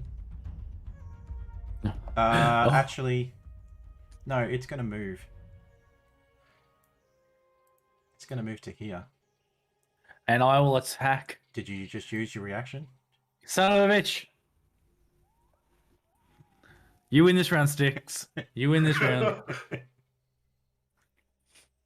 Stigger, you are fine for the save, so... Your turn. Okay, cool. That guy hurts, but Stigger will. Yeah, Stigger's going to move away from him. Down to this one. It will make an attack at you Yep. and miss. Yep. Cool. And then.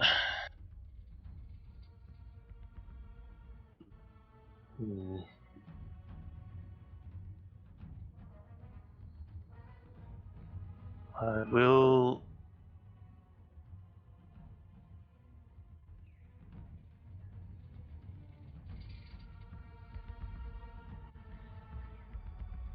I can use my claw attacks as unarmed strikes, can't I? Well, Which is, I think we. Yes, talked that's the about design of them. that. Yeah. Oh, and they changed that in the new book, didn't they, as well? Yep. yep. I'll use this one so that it doesn't start doing tons of weird sneak attack shenanigans.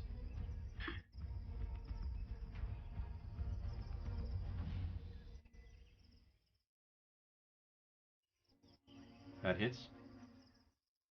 4 and 4, 9 slashing. I will use another claw attack. 10 slashing.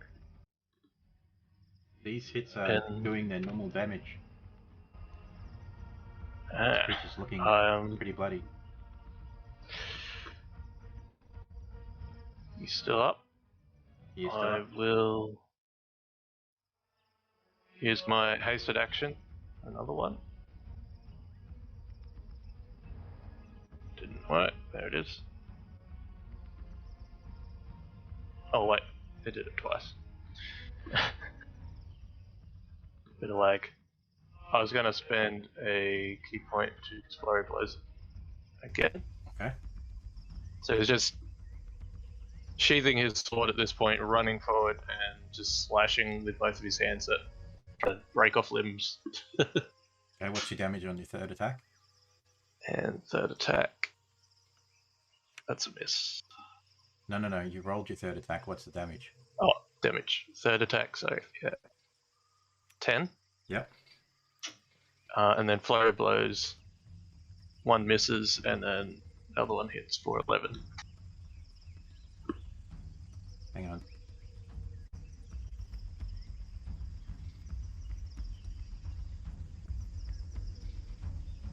Okay.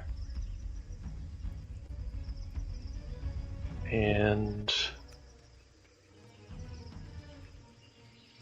that is my turn. All right. Did you guys all add your experience or buff your experience up to level 10 experience? I'm at level 10, but I haven't leveled it up. So I don't think I even have an experience. I didn't even write the experience down. Yeah, I don't know. 299110. I've got, which I think isn't right. We'll worry about it after, I think. Well, just making sure the number is right. So you should be at 64,000 Ooh, 64,000 XP. Yeah. Cool. Just because as a creature died, it asked me, do I want to add the XP? And I said Oh. yes. I do not have 64,000. There we go. Fixed. Cool. Sal, you are up. And Dardalian, is this thing blue?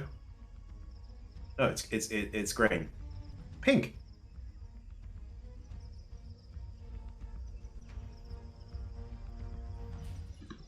Okay. Not reacting. Dardalian is just focused on something. Because at this point he's still infected by the spores, so he's still tripping. Okay. He's dropped the red scale, grabs his gauntlets, looks him, clenches them to fists, and then he's going to start swinging. He's going to press the button on them as he swings to try and activate the jets on the back, and they're going to fizzle. Alright. But I guess he's still going to punch anyway with them. For normal. Does a 19 hit? The 19 hits.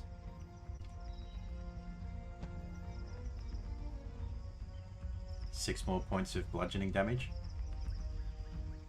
It's looking rough. 27 27 hits. for 6 more points.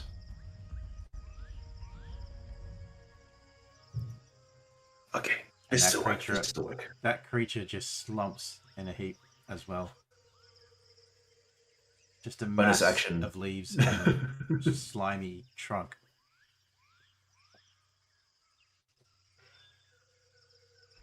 Okay, so that gauntlet, he's noticing that it's not quite working properly as expected. So as a bonus action, he's going to take his offhand and he's just going to punch the corpse, and he's going to miss somehow anyway.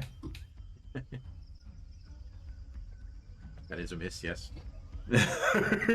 You missed the dead body. I missed the dead body. Do I just give up and go home now? Okay, and then he's going to move just 15, 20, 25, 30, and that's his turn. Okay.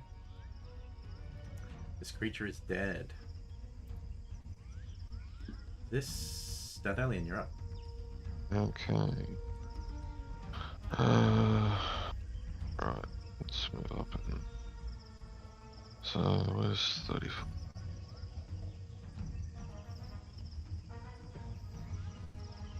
Yeah, so he's gonna follow along with Sal. Hang on, yeah, I was sitting next to you, wasn't I? So, yeah. Yeah, so I'm gonna. I was like one behind you. Was it? Couldn't quite get to you.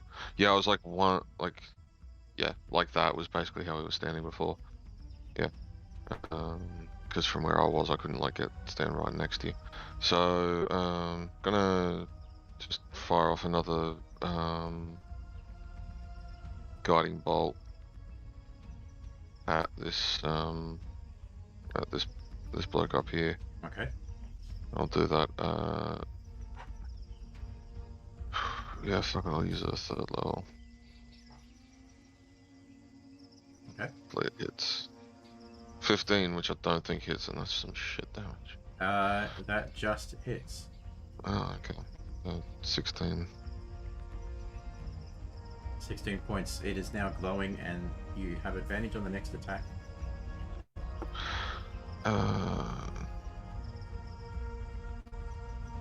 Just gonna look at Sal. Ray's not. How you feeling? Fine. Not great. And hey, you got 2 heads. And you're blue. No more drop. I need someone with a jeweler's kit, and he's gonna end his turn.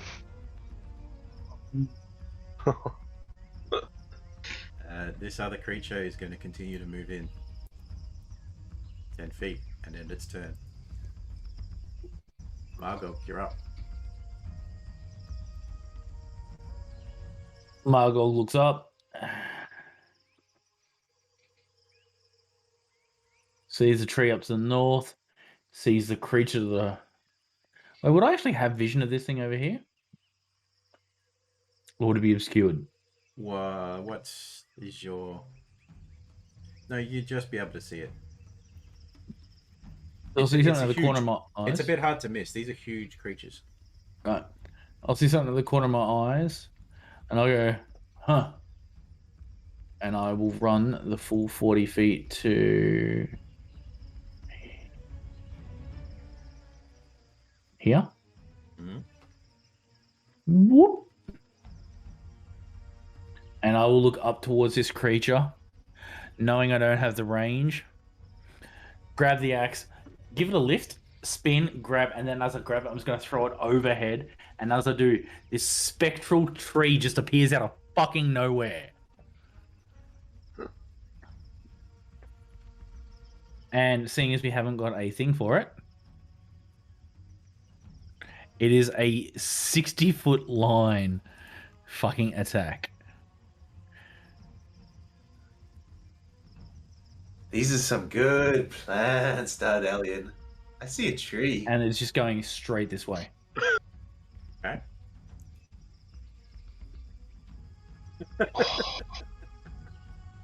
The one thing it makes it save on.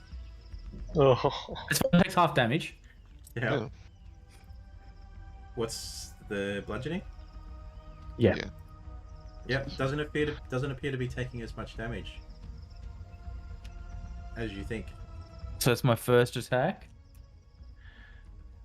Second attack. How far is it? Oh, I don't think my breath weapon hit that far. How many uses do you get of a breath weapon? As many as I have of proficiency bonus. So I get 3 more. You can try and see. Do you have a proficiency of 4? Yeah, we're level 10. Everyone does. Ah, I thought we'd only be 3 by now. Anyway. Wow, I'm trying to nervous again, bro. Oof. Nerf you, no. Just checking. If I wanted to nerf you, I'd just make you breathe in spores. You already have. Whee!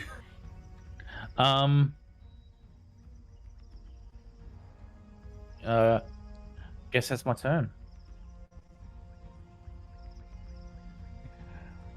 Alright. Lisette, you are up. Alright. These visions are really affecting you at the moment. Like, the kaleidoscope of colors and feelings going through you are just messing you up. Still take your action. But yeah, it's feeling a bit rough. It's feeling a little too rough. I am going to cast Snowfall around myself and hibernate. That's my turn. Okay. Build a snowfall just like to... No, the Bad drug trip. Alright. Oof, doesn't come back just yet. It is, however, going to move to here, and it is going to throw a rock at Sal. No. Misses. And it also regens at the start of its turn. That is its turn. Stigger, you're up.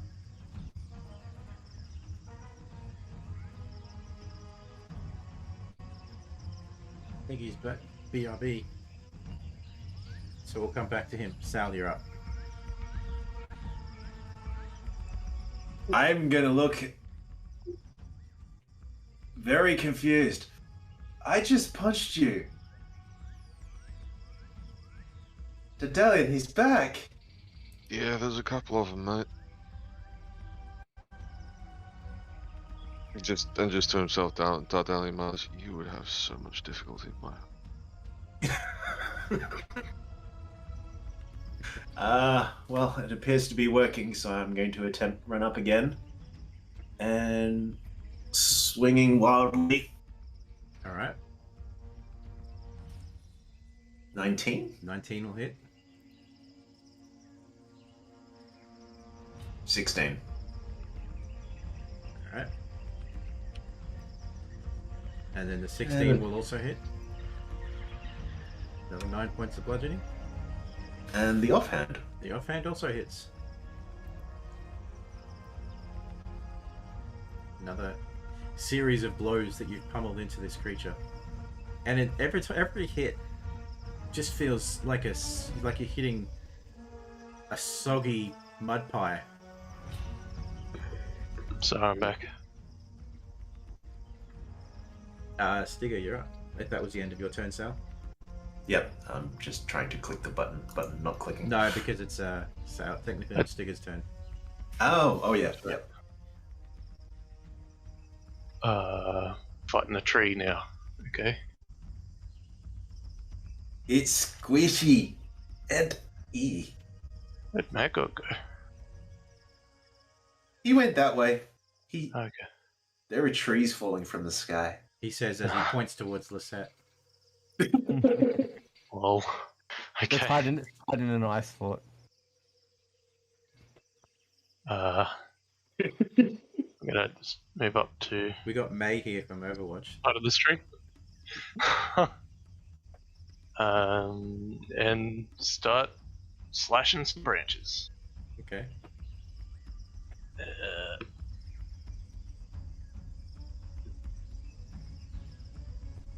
Okay. Here we go. Claws. It's a hit. Hit. 7. You get sneak on that. Ooh, do I? You do, because yeah? Oh, So within 5 feet. you're next to it. Yes, I do. So remind me. I'll just roll it over here. Okay. The 21 does hit as well. And 21. Got 9. How's he looking? He's a little bloodied now. Okay. Hasted attack. It's a miss. Yes. I don't remember how much it is to hit these things.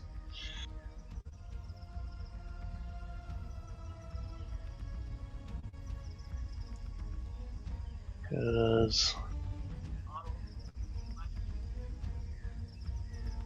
Anything else? I'm going to spend 2 key points. Alright. Turn that miss into a hit, if I can. Are you marking off your key points? Yes, I've got 3 left. Because they're not marked off on the Roll20 sheet, so I can't keep a track. Yeah, I'm on that. Oh, sorry. I will try that as well. Because you used one for Flurry of Blows earlier, you've used another one for Flurry of Blows. Oh yeah, it marks it off on my Yep. token as well. That's right. Yeah. Cool.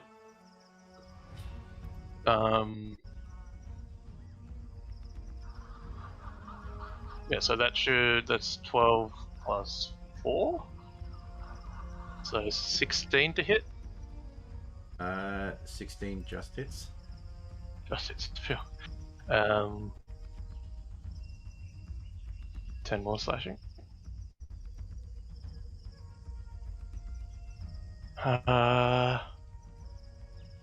Yep. Spending another key point. So that's flurry blows for flurry blows, and I'm just going to keep slashing away.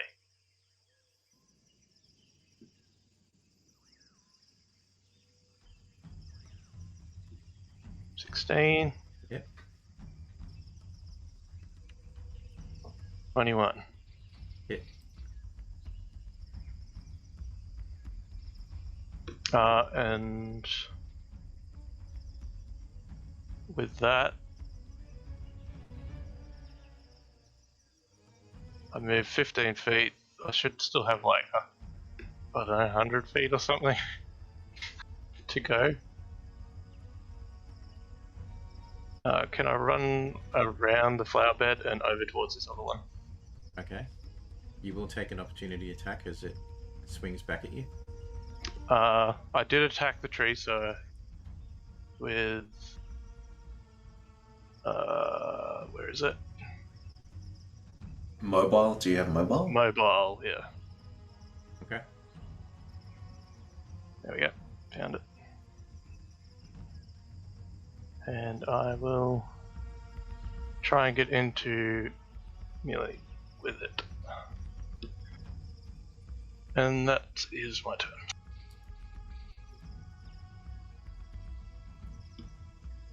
Okay, so you've had your turn. Yep. Whoops, that went too far.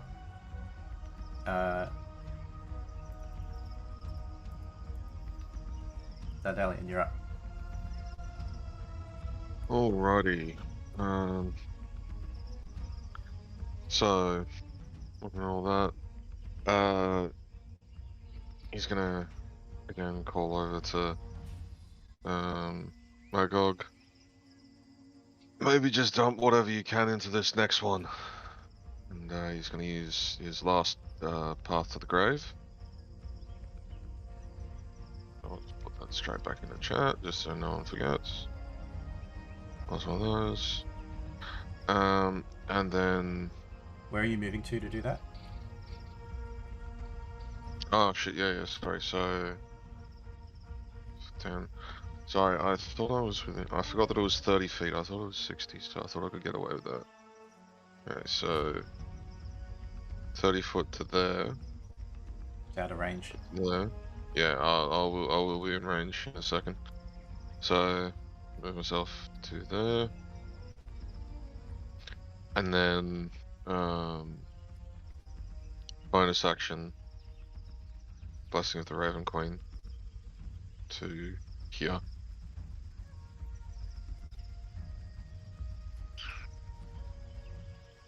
Into the bushes? Yes. Okay. Your vision around you has reduced to 5 feet. It's just very dense here. Okay, would I be able to, would I realize that, like, just by looking at it? Oh Would yeah. I be like, okay, then I probably wouldn't have, like, fucked myself over that badly. Sorry. I didn't realize that'd be that. I mean, these quite that creatures bad. are huge and they were hidden. Fair point. Fair point. So I'll move myself to there with Blessing of the Raven Queen. Okay. I'll put Path to the Grave on him, and then how far am I from 60? Just in range. Good. I did move myself to the right spot.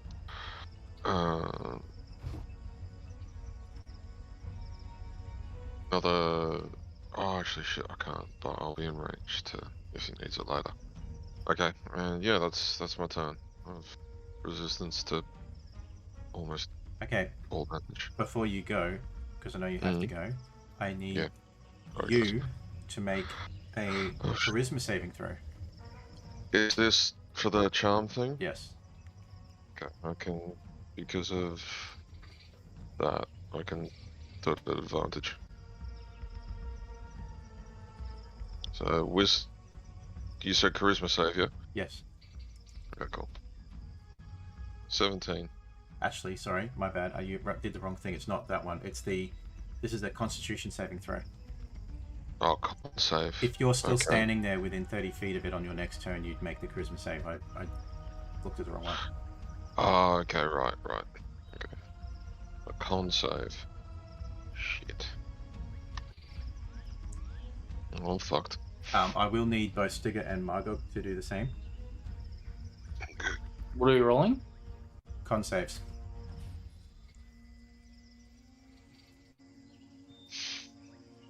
And so, how much poison damage? 12 points of poison. So 6 for Margog. And 6 for Stigger.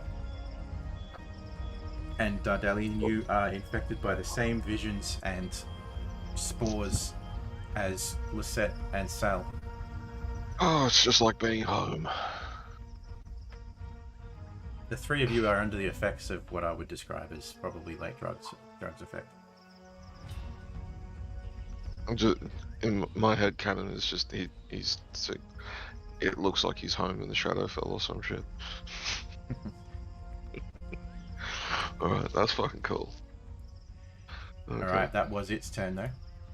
Yep. Alright. So, because I forgot to do it last time, bonus action. A flump appears right here. Did you actually... You did pass your save, didn't you, last time? Sorry? You did pass your save last time, right? Yeah, I'm immune to it. Cool. Where... The flump is going to be over here. Mm-hmm. Hello! And then I'm going to move to here. And I will attack once. Okay. Recklessly.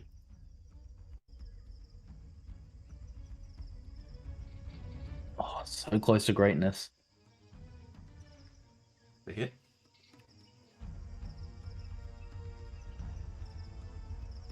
Does it seem like it's impacting the creature at all? It does. Seems to be hitting it normally.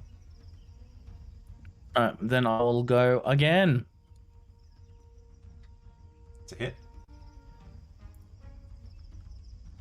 Another 9 points. And that's my turn. And at the end of the turn, goodbye. And it's 5 points, right? 3 points of force damage if it passes the deck save. It's not gonna... Oh, it did. It takes no damage. No! Exploded for nothing. That's how bad its rolls are. It rolls in that 20 and it's still in 18. Lisette, what does your Snowfort do at the moment? I would presume it's very humid here, wouldn't it? Sort of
Looking rough.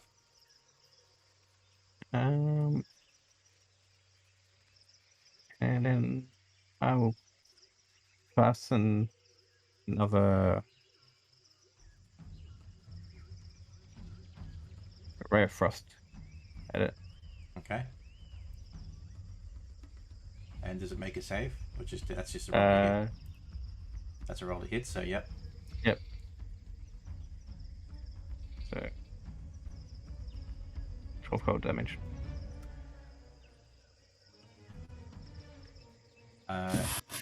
Describe what happens to it.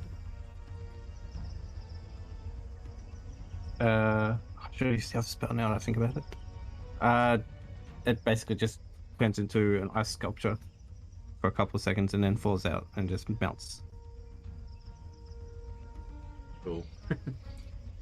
Falls at your feet, Sal. You see it? No, you don't. Look at this Dardel. Yeah. He's gone. Was he ever here, really here? Oh, bro, why would you dump that on him?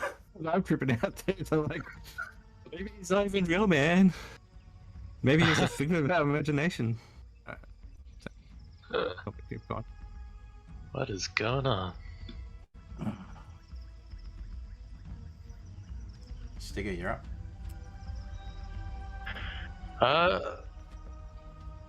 I'm gonna use my hasted action to start slashing. I bring up this sheet. Oh, I do get sneak attack though for this, don't I? Yep.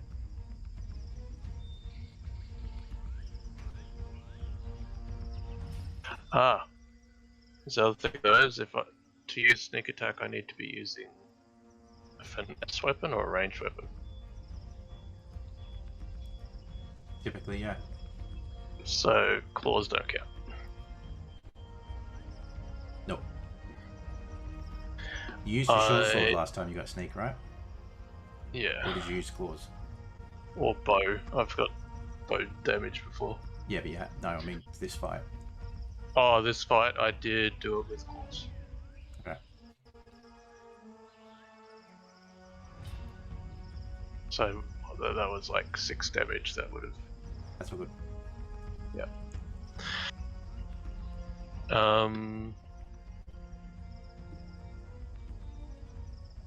Where was I? Here. Okay, claws. That's a hit. 18. 8 slashing. Claws again. 26. Hit. 6 slashing.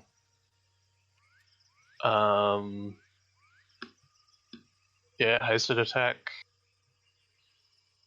It's a miss. And I'll just use my martial arts to do just a standard bonus action attack. Unarmed attack. Okay. For 1 more. Can you pop that in the chat as well? Yeah. Have it over here. Had it. Where'd it go? It is.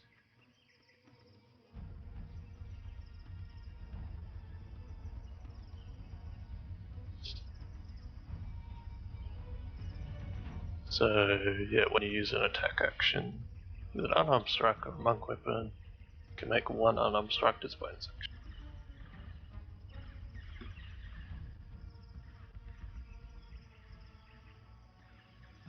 So just tell me, just walk me through the actions you've taken to do these strikes. Yes, sorry. Not describing it. Well, not just that. I mean, like, I'm just more confused on the action. So you've got your first attack was the 18. First one was my your hasted. Two attacks was my just standard multi attack. Right. Second one was my hasted action. Yep. And the third one is just my bonus action martial arts one. Okay. Yeah. Cool.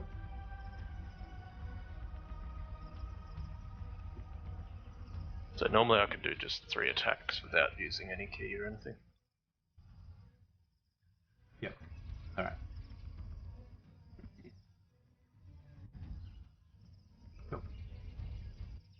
And yeah, that's my turn. Just continuously slashing at him. Claws. Sal, you're up. Red Snowfoot, nice. No, wait. Green. Green Snowfoot.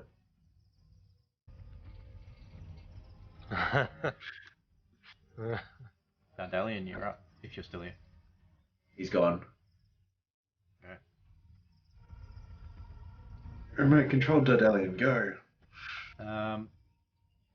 He will have to make a charisma save now. Yep.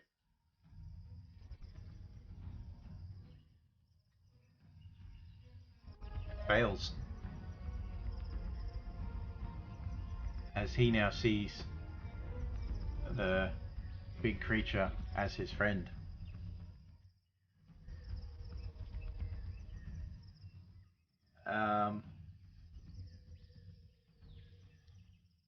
So he will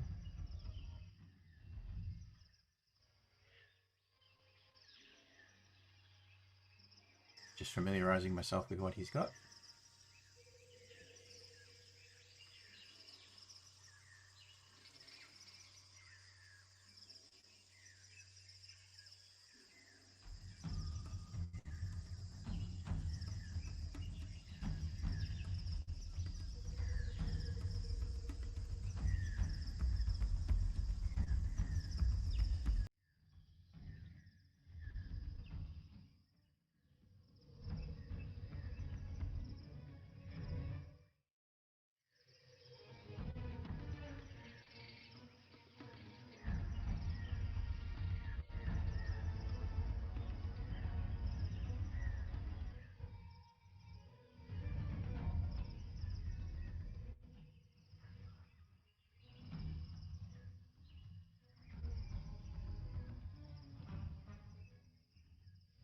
Just having a quick read.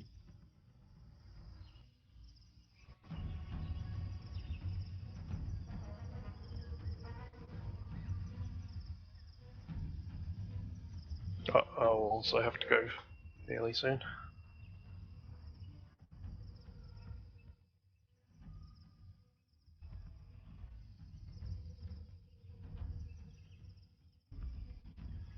Seeing that he is trying to protect his friend, he is going to move forward. And Stigger, you feel a hand touch you from behind. And you feel pretty comfortable because you know that's got to be Dardalian and he's just here to heal you. But instead, he casts a spell at 5th level. Oh, hey, Dardan, dude. Does a 21 hit? Wait, he's attacking Stigger. He's charmed. Yeah. Oh, fuck. I will let it hit for now. Then you will take 42 points of necrotic damage. 42. I am down.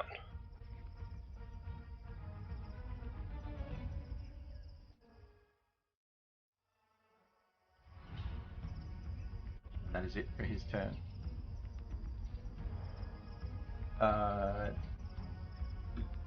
Again, I need you, Margog, to make a Constitution saving throw.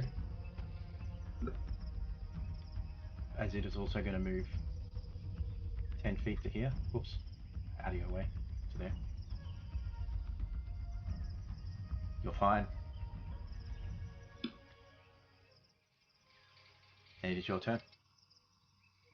I see out of the corner of my eyes the thin, pale one attack the furry one.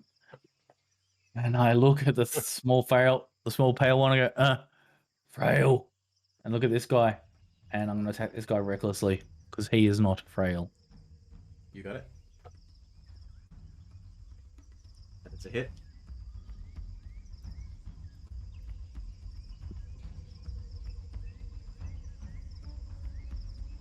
Yeah, both hits. And bonus action flump. Okay, and we'll assume you're ending your turn. Oh yeah. So just straight away, just poof.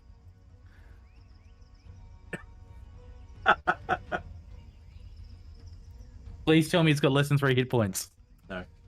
Oh. If he died to a flump-nade, that'd be fucking juicy. Is that it for your turn? That is. Yes.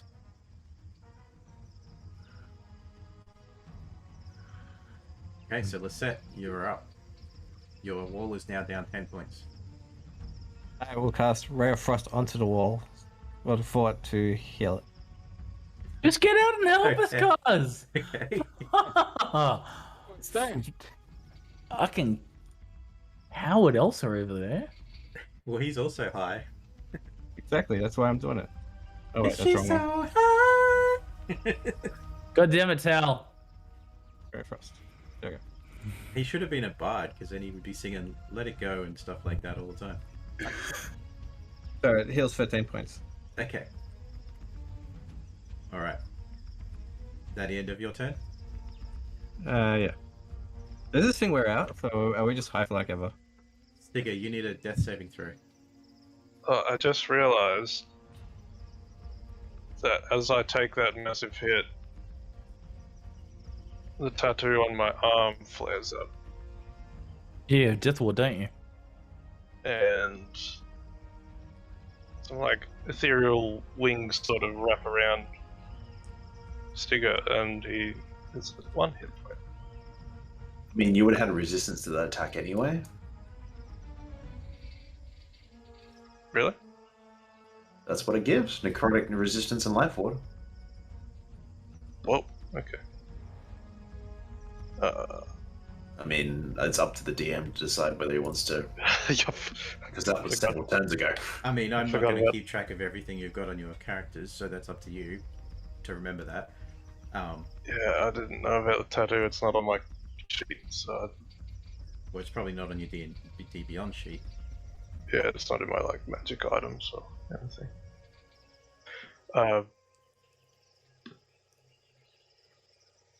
I'll just say I'm on 1 hit point. Okay. So your turn on 1 hit point.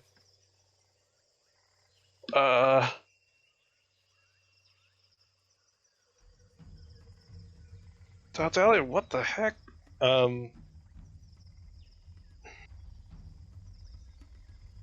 You would also have no turn because you would be stunned, right? How long does the haste end when that character is incapacitated or unconscious? I feel like it would be, wouldn't it? Like, I don't know. It's up I to would you, assume but so. Let me have a look. technically I wouldn't have gone unconscious. But So I can't move or it actually takes actions to after it. So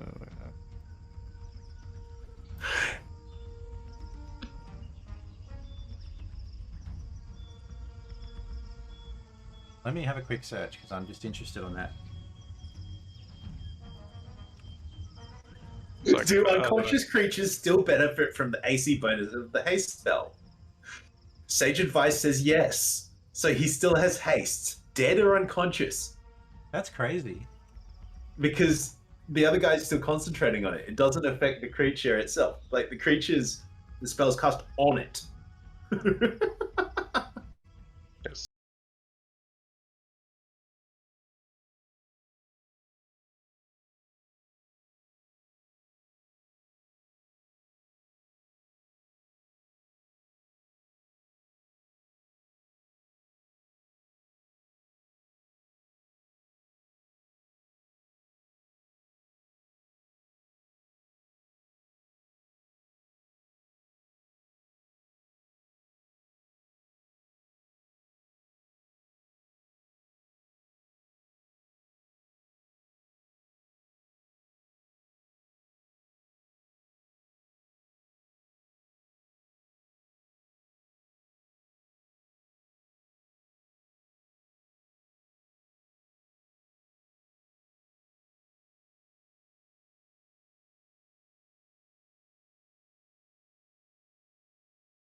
And can I see if I can figure out what the heck's affected him? Or what's wrong with him? If you're using your action I to will. attack and then the other action to make a roll, you can. Yes, that's what I'll do. Okay, so make your attack roll against Dardalian. Um,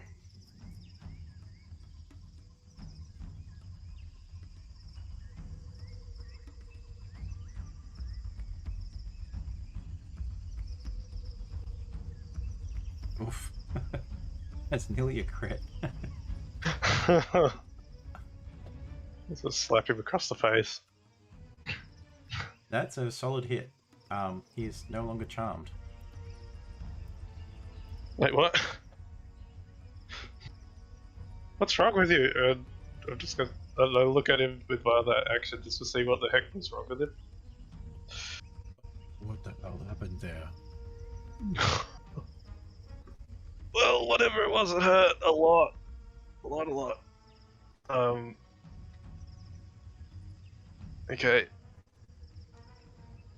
I'm gonna keep an eye on him out of the side of my eye and just step over and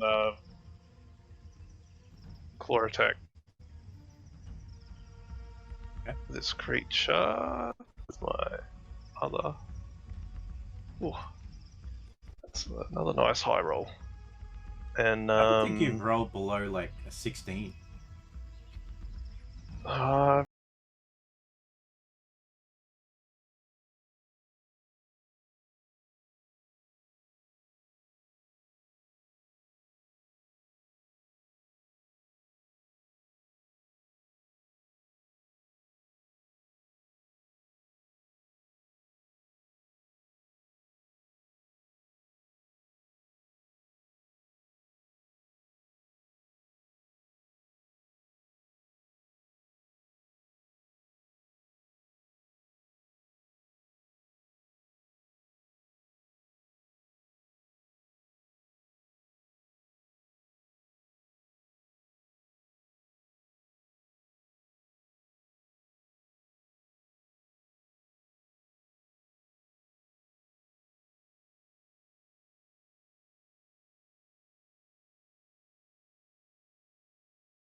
He is going to...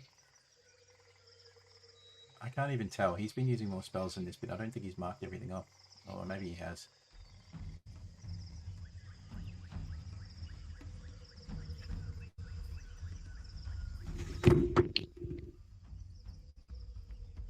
Alright, he is going to step forward.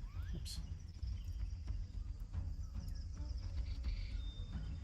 And he's going to toll the dead On who?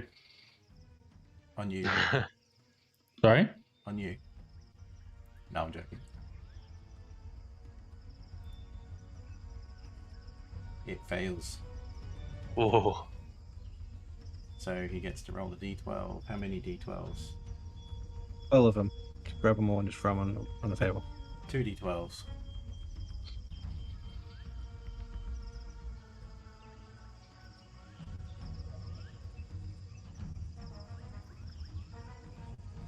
Nice rolls. That is enough to finish off the creature. Oh, yes.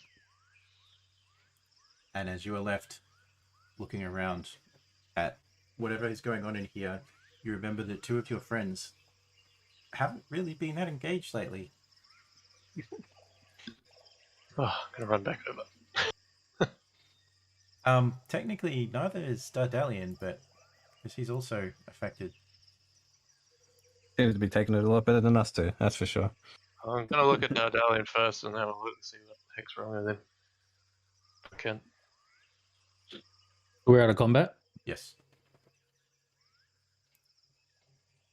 Alright, I am going to drop my rage.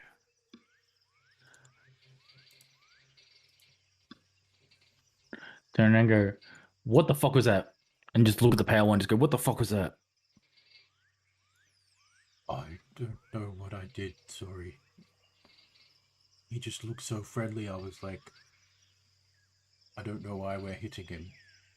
Had to stop it. You almost killed me. That was probably my intention at the time.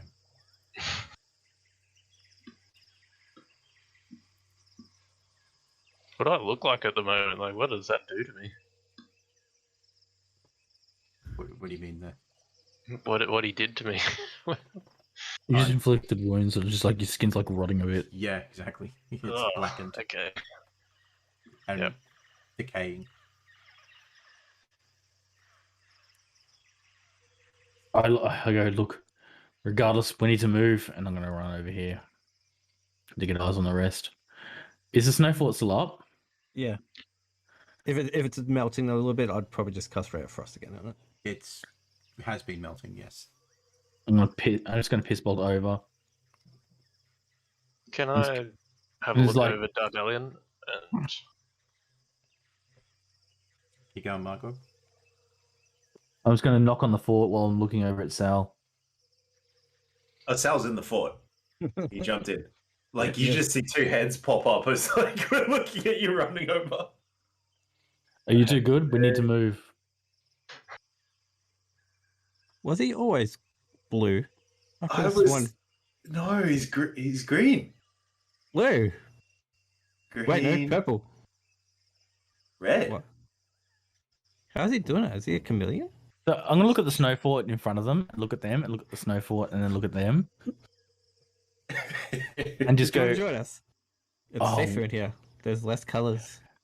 we don't have time for this. We got all the time. And I'm going to cast Hellish Rebuke on the snow fort.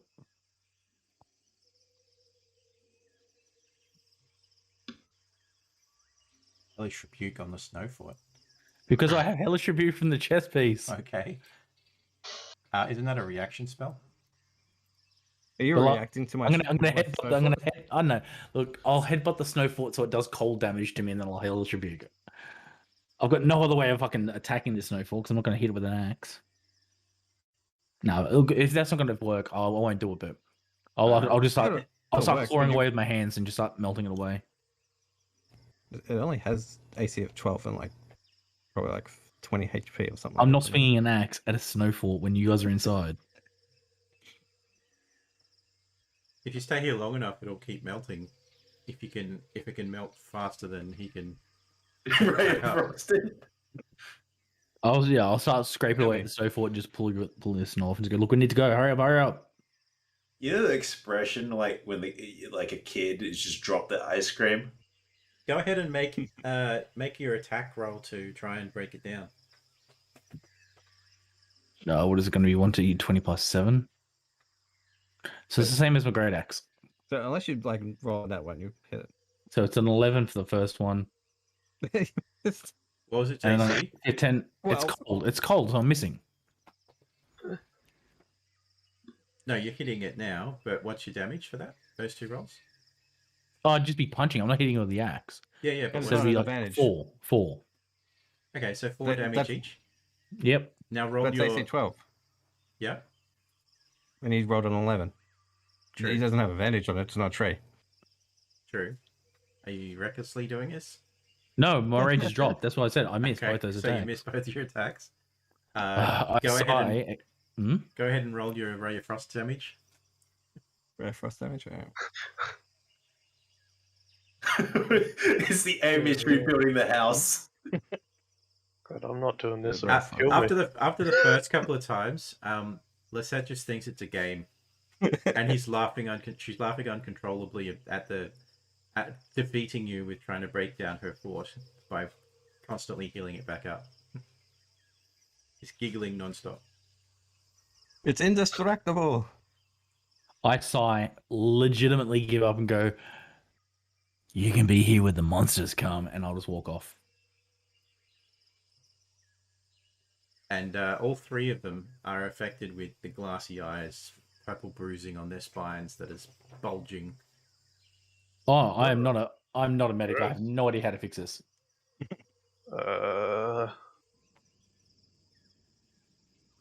Can I have a look at them to see if there's anything that can be done? Yeah, roll a medicine check. Fuzzy kitty! Not feeling too good. Yeah, kitty, kitty, kitty. Come join us in the fort. I'll come join you. Have a look. I joined them in the fort. So you get the feeling that by looking over them, they're infected by some kind of disease. Some kind of disease seems to be sprouting all over you. What the heck? And there's fur all over you. Yes. Fluffy fur. Fluffy fur. As it's just there like is. trying to like pat it and like The reach behind the ears. Ow.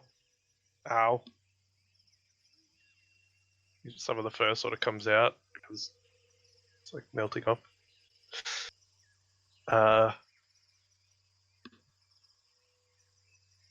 going to spend my last 2 key points and look at Dardalian and Sal and cast Hand of Healing on them to also remove a disease.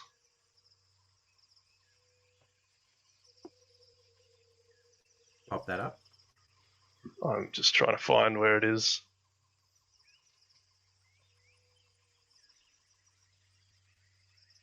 Where the heck is it?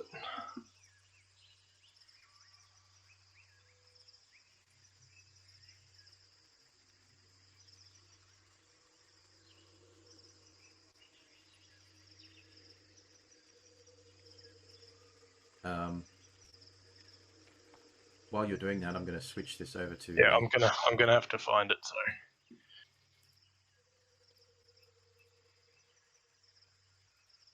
Oh no, we really are tripping out. Holy shit. All I saw was just whiteness everywhere, man. Yeah. Now everything's just blurry. Give it a second. I'm just blaming it on the drugs now. Also, I would like that healing from the Hand of Healing because. Yes, I will do the hand healing. Ooh, glowy hands of healing. Blurry. It's going to refresh. It takes a bit to load in, but it loads in. Yeah, I think this is it. Healing for Sal. 8. And healing for Dardalian. 4.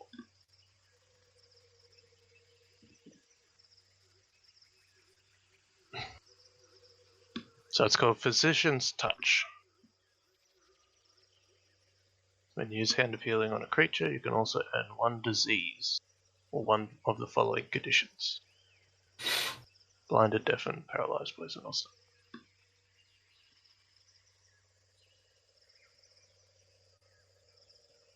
So, Sal, you see that needle come flying out my arm?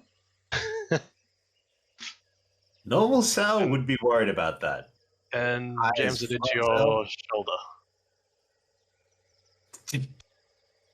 How? Oh, I missed it. Giggling too much. Hang on, what's the physician's? Laughing even more. How many times can you use that? Physician's Touch. Whenever I use Hand of Healing. So I can only do it when I use Hand of Healing, and I only had 2 key points left. So. Did Dardalian and Sal. Okay. Right.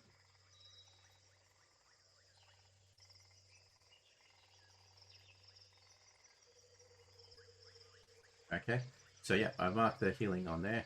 So you do start to feel a little clearer in the head, Sal. As does Dardalian. Lisette, on the other hand, still affected. laughing maniacally.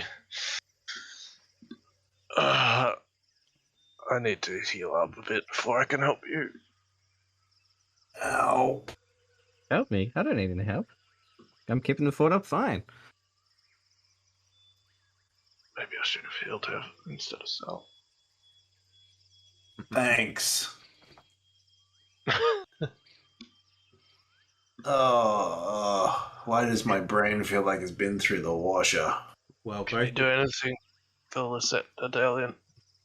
to that effect, both Did it all affect? three of you are also have a point of exhaustion. Oh, sweet.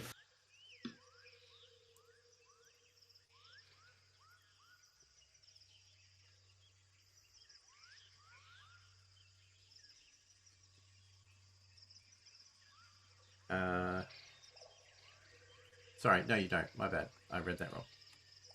Yeah. So you're all good. Take it back off. Yeah. We're a little bit worried. I'm high and exhausted. Like you've been, eating no-dos. There goes and then just smoking the smell funny stuff. So, Let's go. does the spore effect wear off with the hand of healing, or It does with the hand of healing. okay? Um, And Dardalian reaches forward and touches you with a lesser restoration, Lisette, and you are also restored. Ugh. Why do I Right feel again. hungover? Damn, what just happened, man? Yeah, I think you got some spores in your head. And all over your body. Ugh. Just gonna try and shake them off. Sticker's gonna like pop a couple of pimples.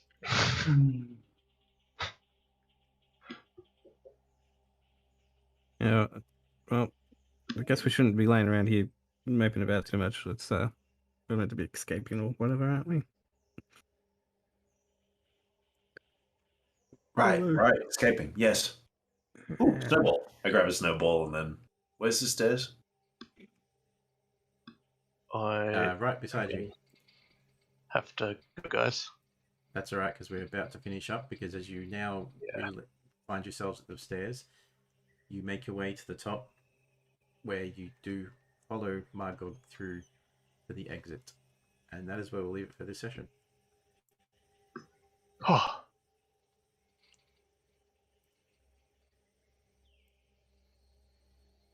So thank you for watching. Bit of a crazy one with some weird spores dealing disease, some ineffectual combat because they're too focused on building a snow fort.